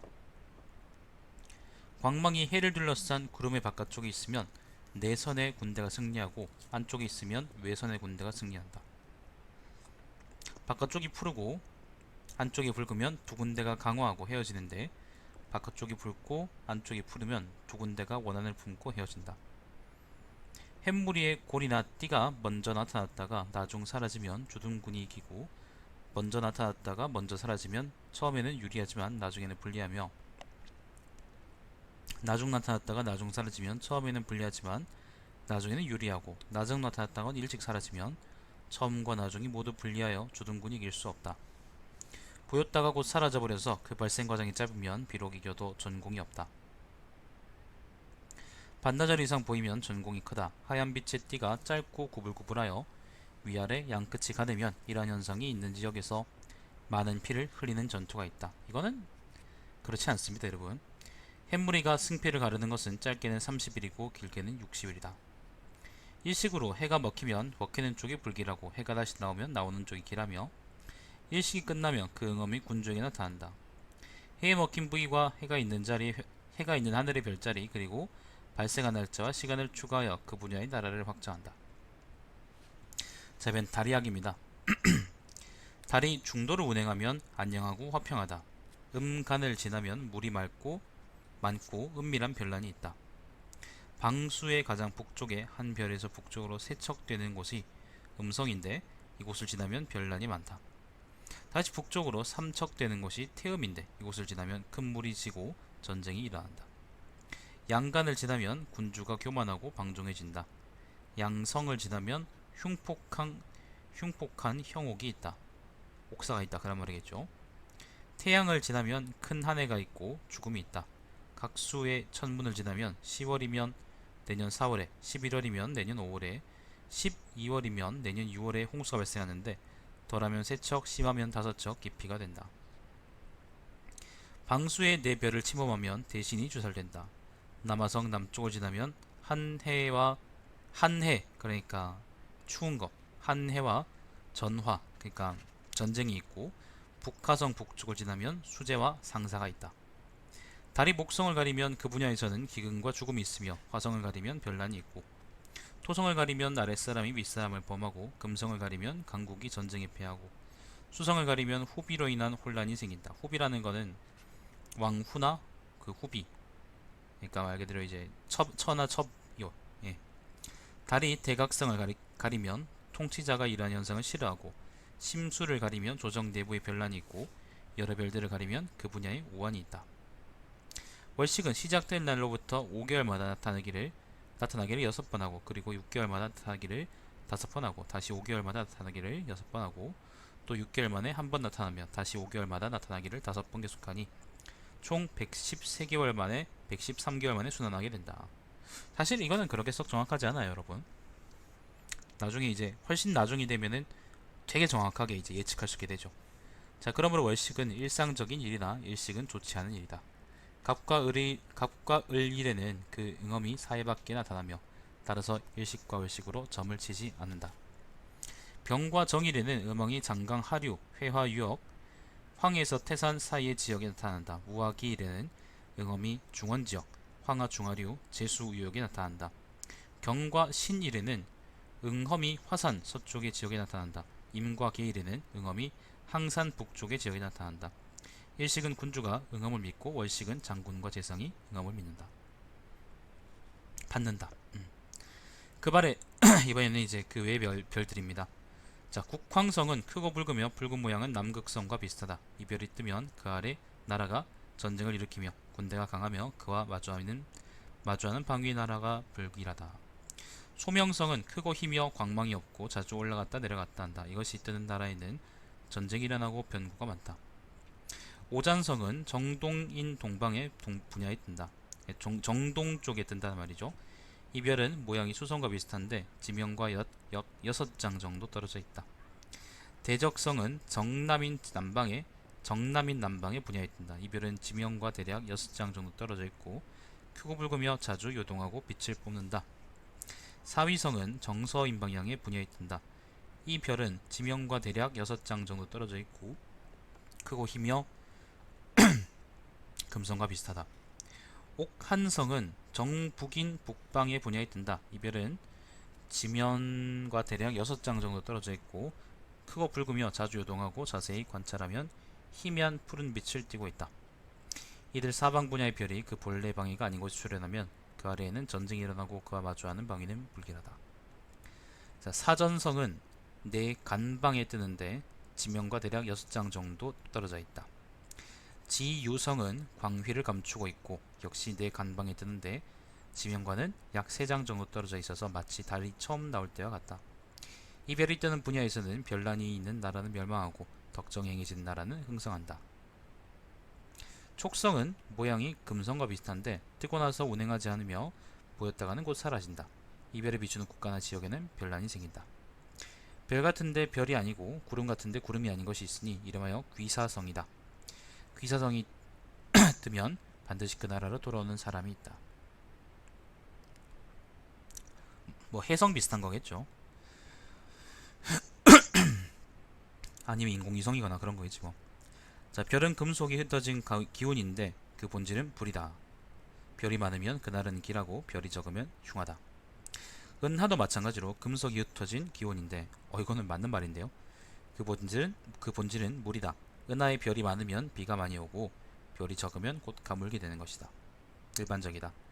천고성은 우리 소리인 듯 아닌 듯한 하는 소리를 내는데 소리는 하늘에서 땅으로 전해온다. 천고성이 천고할 때 고가 북고자입니다. 북고자. 천고성이 향하는 하늘 아래에는 전쟁이 일어난다. 천구성은 모양이 큰 유성과 같고 소리를 내며 떨어져서 땅에 붙는 것이 개와 비슷하다. 구가 개구자예요. 천구성이 떨어져서 닿은 것을 보면 불길이 활활 타올라 하늘을 찌르는 듯하다. 그 아래 둘레가 몇 경이나 되는 반만하고 위는 뾰족하며 황색은 띠고 있고 천리 밖의 군대가 피하고 장수는 피살된다. 자, 격택성은 타오르는 불꽃의 형상으로 황백색이며 지면에서 솟아오르는데 아래는 크고 위는 뾰족하다. 이 별이 출현하면 씨를 뿌리지 않고도 수확할 수 있고 토목공사가 있거나 반드시 국빈이 있게 된다. 치우의 기는 빗자루 같은데 뒷부분이 구불구불하여 깃발과 비슷하다. 이 별이 보이면 제왕이 사방을 정벌한다. 순시성은 북두 좌옆에 나타나는데 모양이 수탉과 같다. 이 별이 광망을 내뿜으면 청흑색으로 마치 엎드린 자라처럼 보인다. 왕시성은 큰 유성과 비슷한데 뱀처럼 구불구불 나가며 청흑색을 띠어 마치 날개가 달린 것처럼 보인다. 장경성은 마치 배 한 필이 그러니까 3배 한 필이 하늘에 걸려있는 것 같다. 이 별이 보이면 전쟁이 일어난다. 모르지? 정말 있었던 거겠지. 있었던 건데 이제 아마 실제로 뭐 전쟁이 일어나거나 그러진 않았겠죠. 지금도 이름 없는 별들은 많아요. 자, 별이 땅에 떨어지면 그것은 다름 아닌 돌이 된다. 황허와 제수 사이의 지역에는 가끔 별이 떨어진다. 날씨가 맑으면 경성이 보인다. 경성은 덕성을 말한다. 그 모양은 일정하지 않으며 흔히 도의가 행해진 나라에 나타난다. 자, 이번엔 구름에 관한 이야기입니다. 자, 구름을 바라볼 때 고개를 쳐들고 위로 보면 300에서 400리 이르고 수평으로 바라보아 시선을 뽕나무나 느릅나무 위에 두면 1000여 리에서 2000여 리에 이른다. 높은 곳에 올라가서 보면 3000리가 내려다 보인다. 구름 위에 금수의 형상이 웅크리고 있으면 승리한다. 화산 이남의 구름은 아래가 검고 위가 붉다. 숭산 삼하 지역의 평원의 구름은 순홍색이다. 항산 이북의 구름은 아래가 검고 위가 푸르다. 발해에서 갈석산, 황해에서 태산 일대 구름은 모두 검은색이다. 장강과 회화 일대 구름은 모두 흰색이다. 병정의 동원을 보이는 구름은 흰색이다. 방어물을 수축하는 토목공사를 보이는 구름은 황색이다. 전차전을 보이는 구름은 자주 높아졌다 낮아졌다 하며 가끔 함께 모여진다. 말이 됩니까? 이거는 말도 안 되는 거죠. 기마전을 보이는 구름은 낮고 평평하게 깔린다. 보병전을 보이는 구름은 둥글게 뭉쳐서 모여든다. 구름의 앞이 낮고 뒤가 높으면 군대 행진이 빠르고, 앞이 방형이고 또는 네모지고 뒤가 높으면 병력이 정예롭고, 뒤가 뾰족하고 낮으면 군대가 퇴학한다. 오히려 이거는 사실 구름의 형세보다는 말 그대로 그냥 군대의 형세죠. 군대 형세라고 보는 게 맞겠죠, 그죠?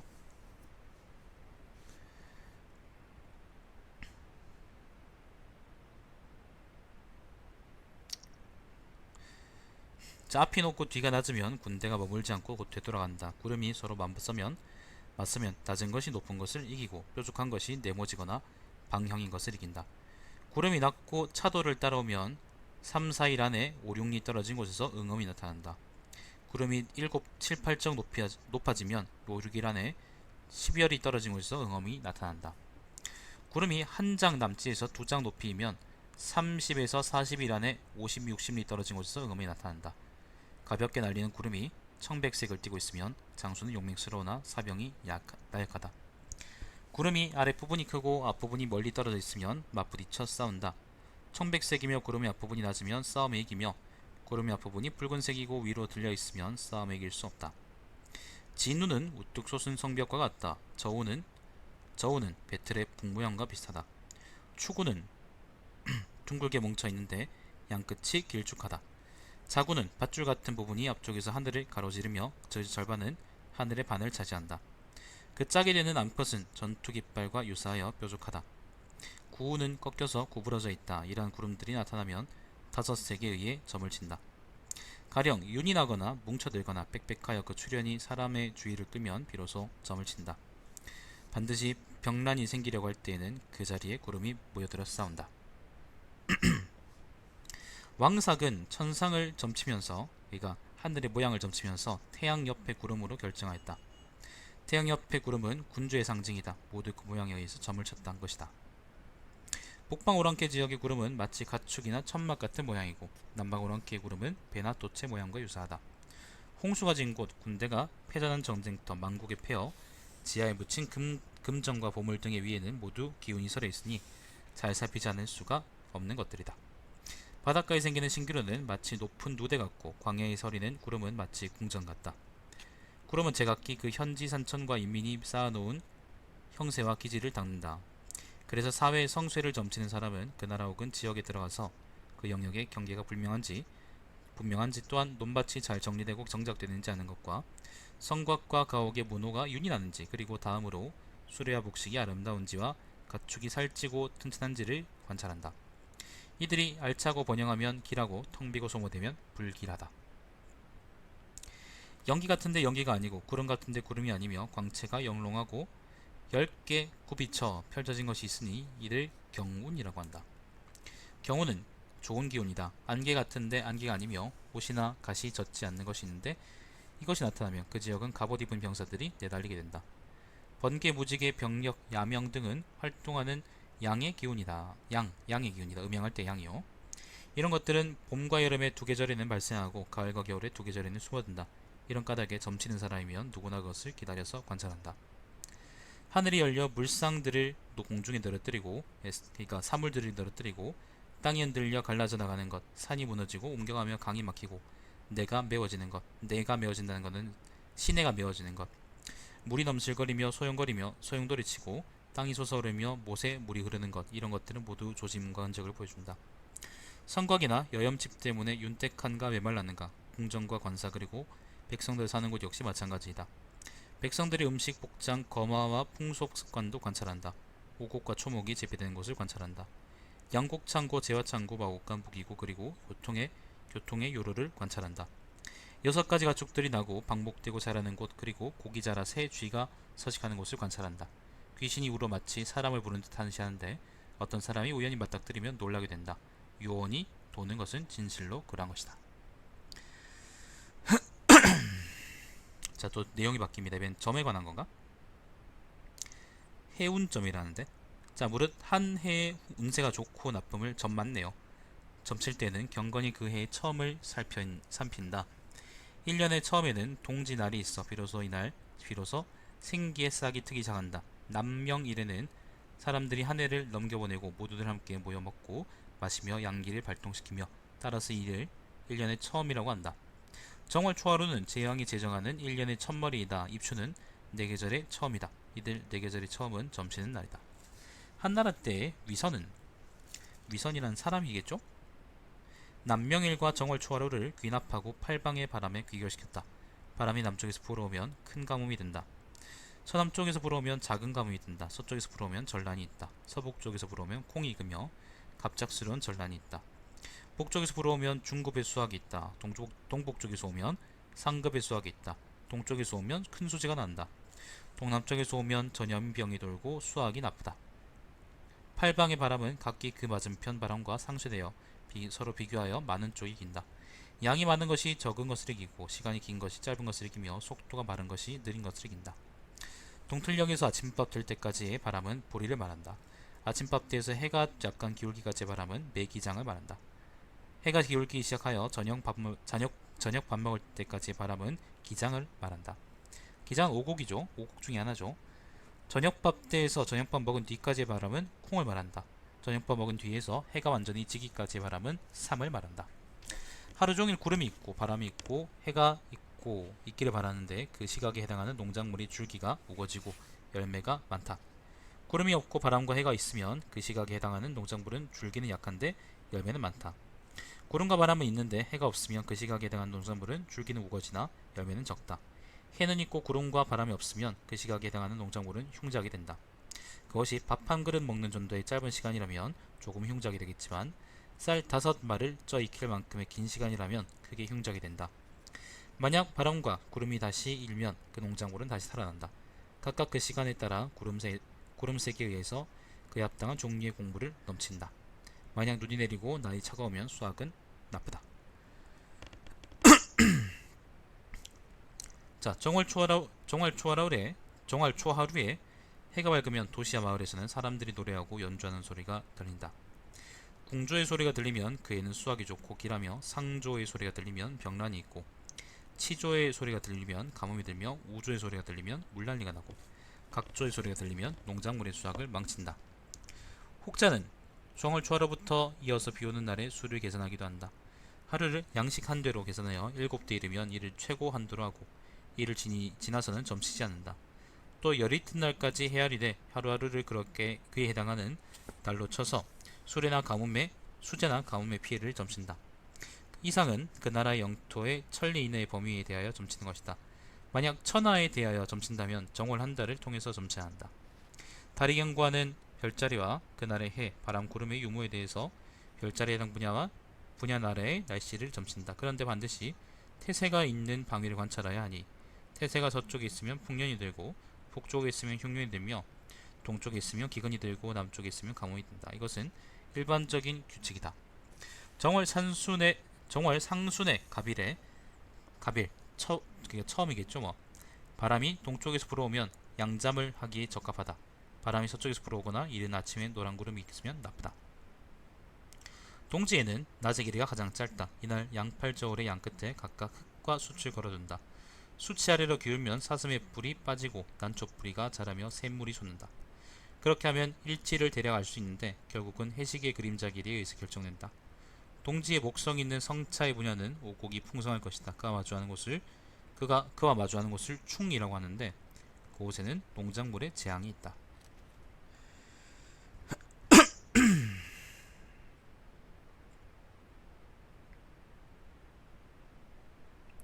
자, 그 다음은 천문 관찰에 관한 이야기입니다. 정말 많네요.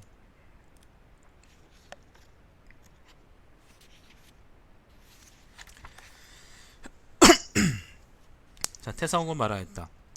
처음 인류가 출현한 이래로 해와 달, 별의 움직임을 관찰하지 않은 임금이 없었을 것이다.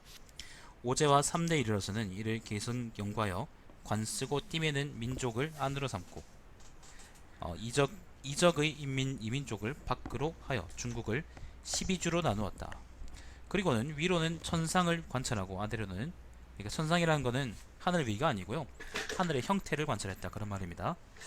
아래로는 지상의 여러 종류의 사물에서 법칙을 귀납하였다.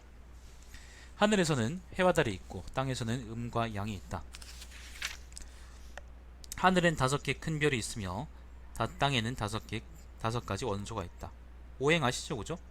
하늘에는 별자리들이 열지어 있고 땅에는 주와 강역들이 있다. 해와 달과 별은 음양의 정기이고 그 정기의 근본은 땅이 있으며 성인은 이를 통합하여 다스린다. 조나라의 유황과 여왕 이전은 매우 먼 옛날의 일이었다. 그동안 보인 천상의 모든 이변들은 각 나라마다 달리 그 이변의 자취들을 남겨놓았고 점술가들은 그 괴이한 물상들로 그 점을 쳐서 당시의 사건과 현상에 부합시켰다. 그런데 그들이 문자와 그림과 서적으로 설명해 놓은 기륭화복의 조짐에는 귀납할 만한 어떤 법칙이 없었다. 그리하여 공자는 육경을 평론하면서 괴이한 사건은 기록하되 그에 관한 설명은 기록하지 않았다. 천도나 천명에 관해서는 전수하지 않았으나 제사람에게 전수할 때에는 말해줄 필요가 없었고 제사람이 아닌 사람에게는 말해주어도 말귀를 깨닫지 못했다. 옛날에 천문역법을 전수한 사람으로서는 고신시 이전에는 중과 여가, 당뇨, 우순 시대에는 희씨와 화씨가, 하대에는 고노가, 은상대에는 무함이, 주나라에서는 사일과 장홍이, 송나라에서는 자위가,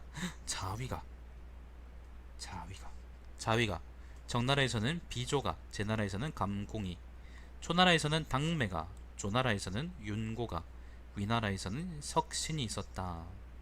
마지막 위나라는 전국시대 위나라요. 자위가. 자, 천우는 30년이 작게 변하고 100년의 중등으로 변하며 500년에 크게 변한다.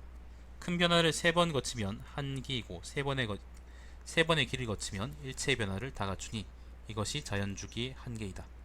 국정을 담당하는 사람은 반드시 이러한 3과 5의 변화 주기를 중시하여 위아래로 각기 1000년씩 하여야 하며 그러면 천도와 인간사의 관계가 서로 연결되어 완비된다. 신라, 고려, 조선이 생각납니다. 신라, 고려, 조선이 각각 1000년, 500년, 500년이잖아요.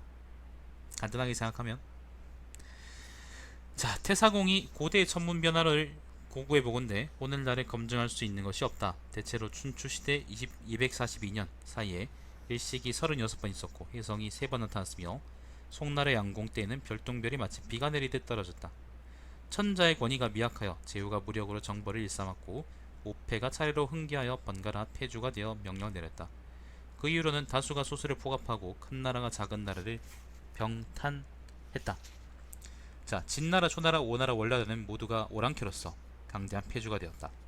전씨는 제나라를 찬탈하였고 한위 조씨의 세 집안이 진나라를 분할하여 전국에 대열을 끼웠다. 공격과 탈취를 경쟁하여, 좀 재밌네요 이제, 전쟁이 연이어 발생하니 성읍이 수차례에 걸쳐 도륙되고 기근과 질병의 고통으로 각국의 신하와 임금들이 모두 근심 걱정이 심하였다. 그리하여 그들에게는 기륭의 조짐을 살피고 별과 구름을 점치는 것이 매우 절박한 일이었다. 근세의 12명의 제후와 7나라는 서로 왕이라고 칭하였고 합종과 연행을 주장하는 사람들이 줄지어 나타났다. 윤고, 당매, 감공, 석신 등이 당시의 형세에 대응하여 그들의 문서와 전적을 담론하였는데 그들이 말한 점과 응엄은 문란하고 잡다여 쌀이나 소금 알갱이처럼 자질구레한 것이었다. 28수가 12주를 주재하고 북두칠성이 그들을 통괄한다는 것은 오래전부터 전해오는 설명이다. 진나라, 통일진나라에서는 금성을 살피고 천랑성과 천호성으로 점친다. 오나라와 조나라에서는 화성을 살피고 유수와 태미원으로 점친다. 연나라와 제나라에서는 수성을 살피고 허수와 위수로 점친다. 송나라와 정나라에서는 목성을 살피고 방수와 심수로 점친다. 자, 북쪽 진나라에서도 역시 수성을 살피고 삼수와 벌좌로 점친다. 진나라, 그러니까 통일진나라가 한위조의 삼진과 연나라와 대나라를 병합한 이후로 황하와 진령, 태행산 이남이 모두 중국 땅이 되었다. 중국은 온 세계 속에서 사해 속에서 동남쪽이므로 양에 속하는데 양에 속하는 전체는 곧 태양, 목성, 화성, 토성이며 천가성 이남을 살펴 점치는데 필수가 주가 된다. 중국의 서북쪽은 호, 맥, 월치 등 모피옷을 입고 활로 사냥하는 민족들로서 음에 속하는데 음기에 속하는 전체는 곧 달, 금성, 수성이며 천가성, 이북을 살펴 점치는데 묘수가 고추가 된다. 그래서 중국의 산맥과 강물은 동북쪽으로 흐르는데 그 체계를 보면 머리는 농과 촉이 있고 꼬리는 발의 갈석산으로 빠진다. 요거는 지도를 한번 볼까요?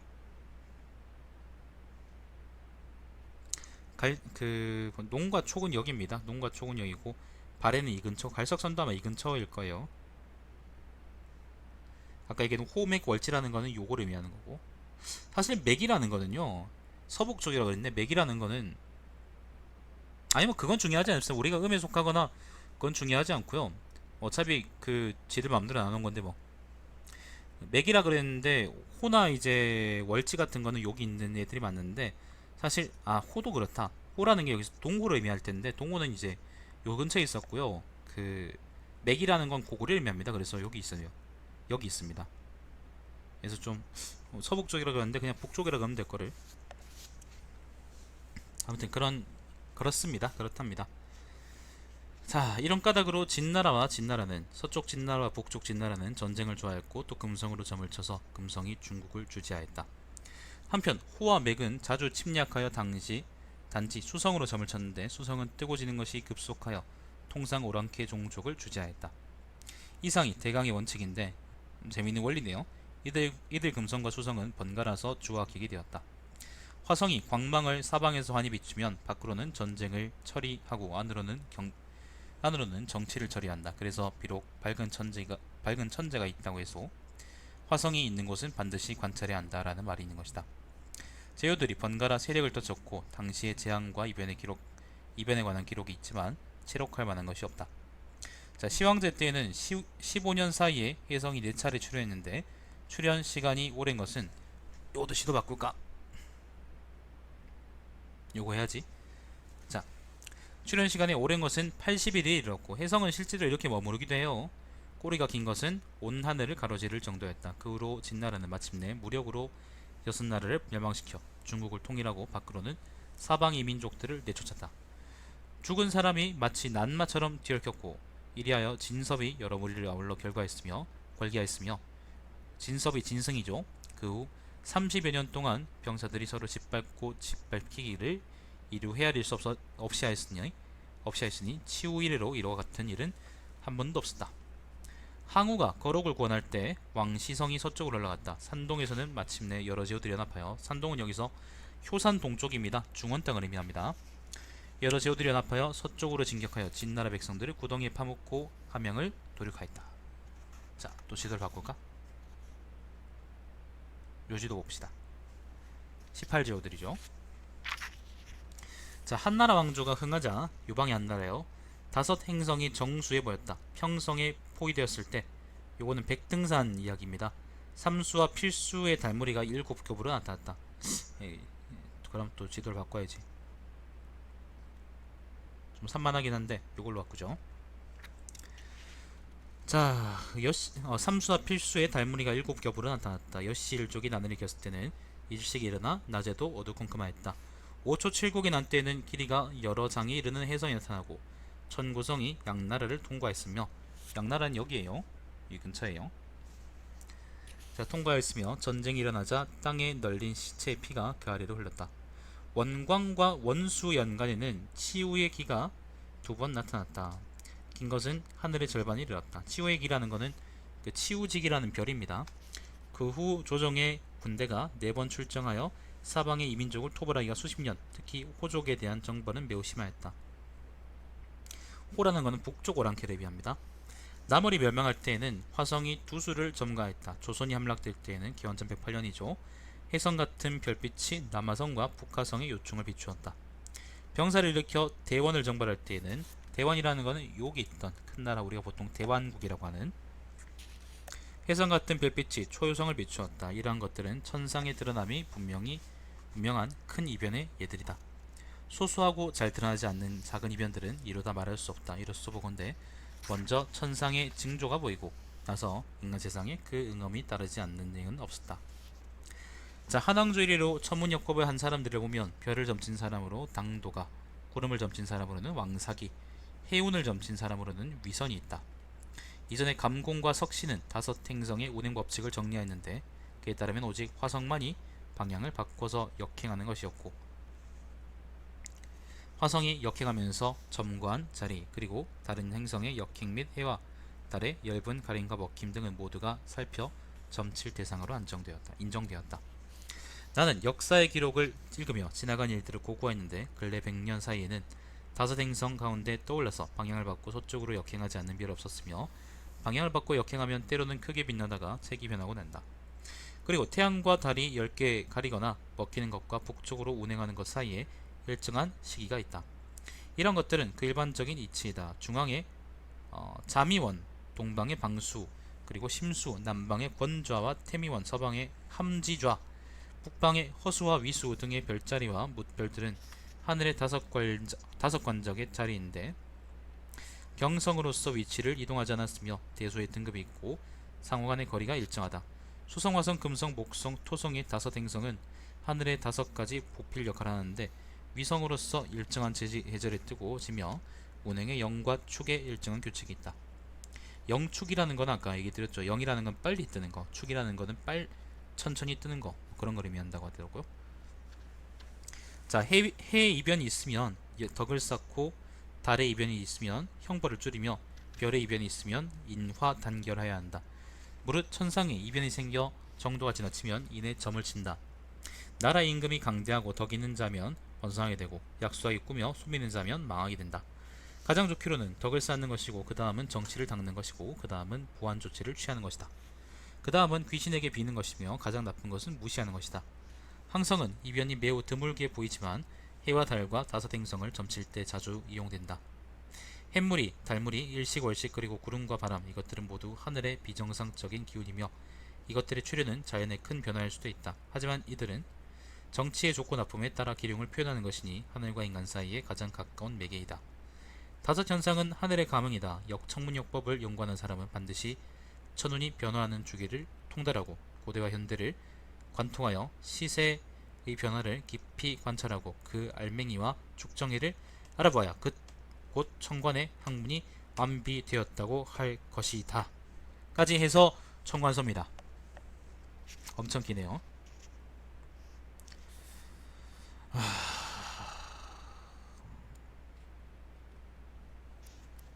아유, 산 넘은 산이다 씨발. 그 다음 봉선서다. 저까지가 권 27 천관서 제5였고요 그 다음은 봉선서인데 봉선서 엄청 기네. 한 60쪽 되네. 더 어떻게 읽지? 일단 여기서 그만합시다. 오늘은 아유, 오늘 많이 읽었다. 봉선서, 그 다음에 학어서, 평준서까지 하면은 끝인가요? 끝인 것 같네요. 자, 그렇게 하면은 사기가 다 끝이고요. 이걸 내가 직접 바로 다 읽으면서 해석할 수 있으면 내가 천재지.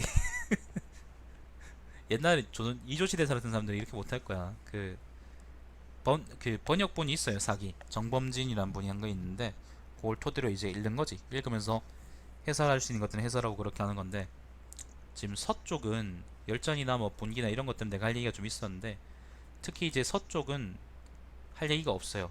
문화 예술에 관한 얘기라 가지고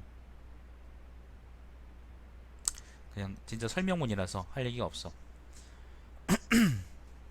자, 근데 사기가 이제 곧 끝납니다. 사기 끝나면은 저번에 말씀드렸던 대로 삼국지를 읽을까 싶은데, 정사 삼국지를 읽을까 싶은데 삼국지가 오늘 택배가 왔어요. 엄청 두껍네요. 아휴, 모르겠다. 내복이 먼저 죽을지 아니면 내복이 먼저 갈지 적이 먼저 갈지 잘 모르겠습니다. 자, 이걸로 방송 오늘 종료하겠습니다. 시청해주신 여러분 감사드립니다. 제 방송은 유튜브의 달마시안TV에서 다시 보실 수 있습니다. 정사 재미없다고? 정사가 재미없어도 난 역사책을 읽는다는 생각으로 요걸 하고 있는 거라서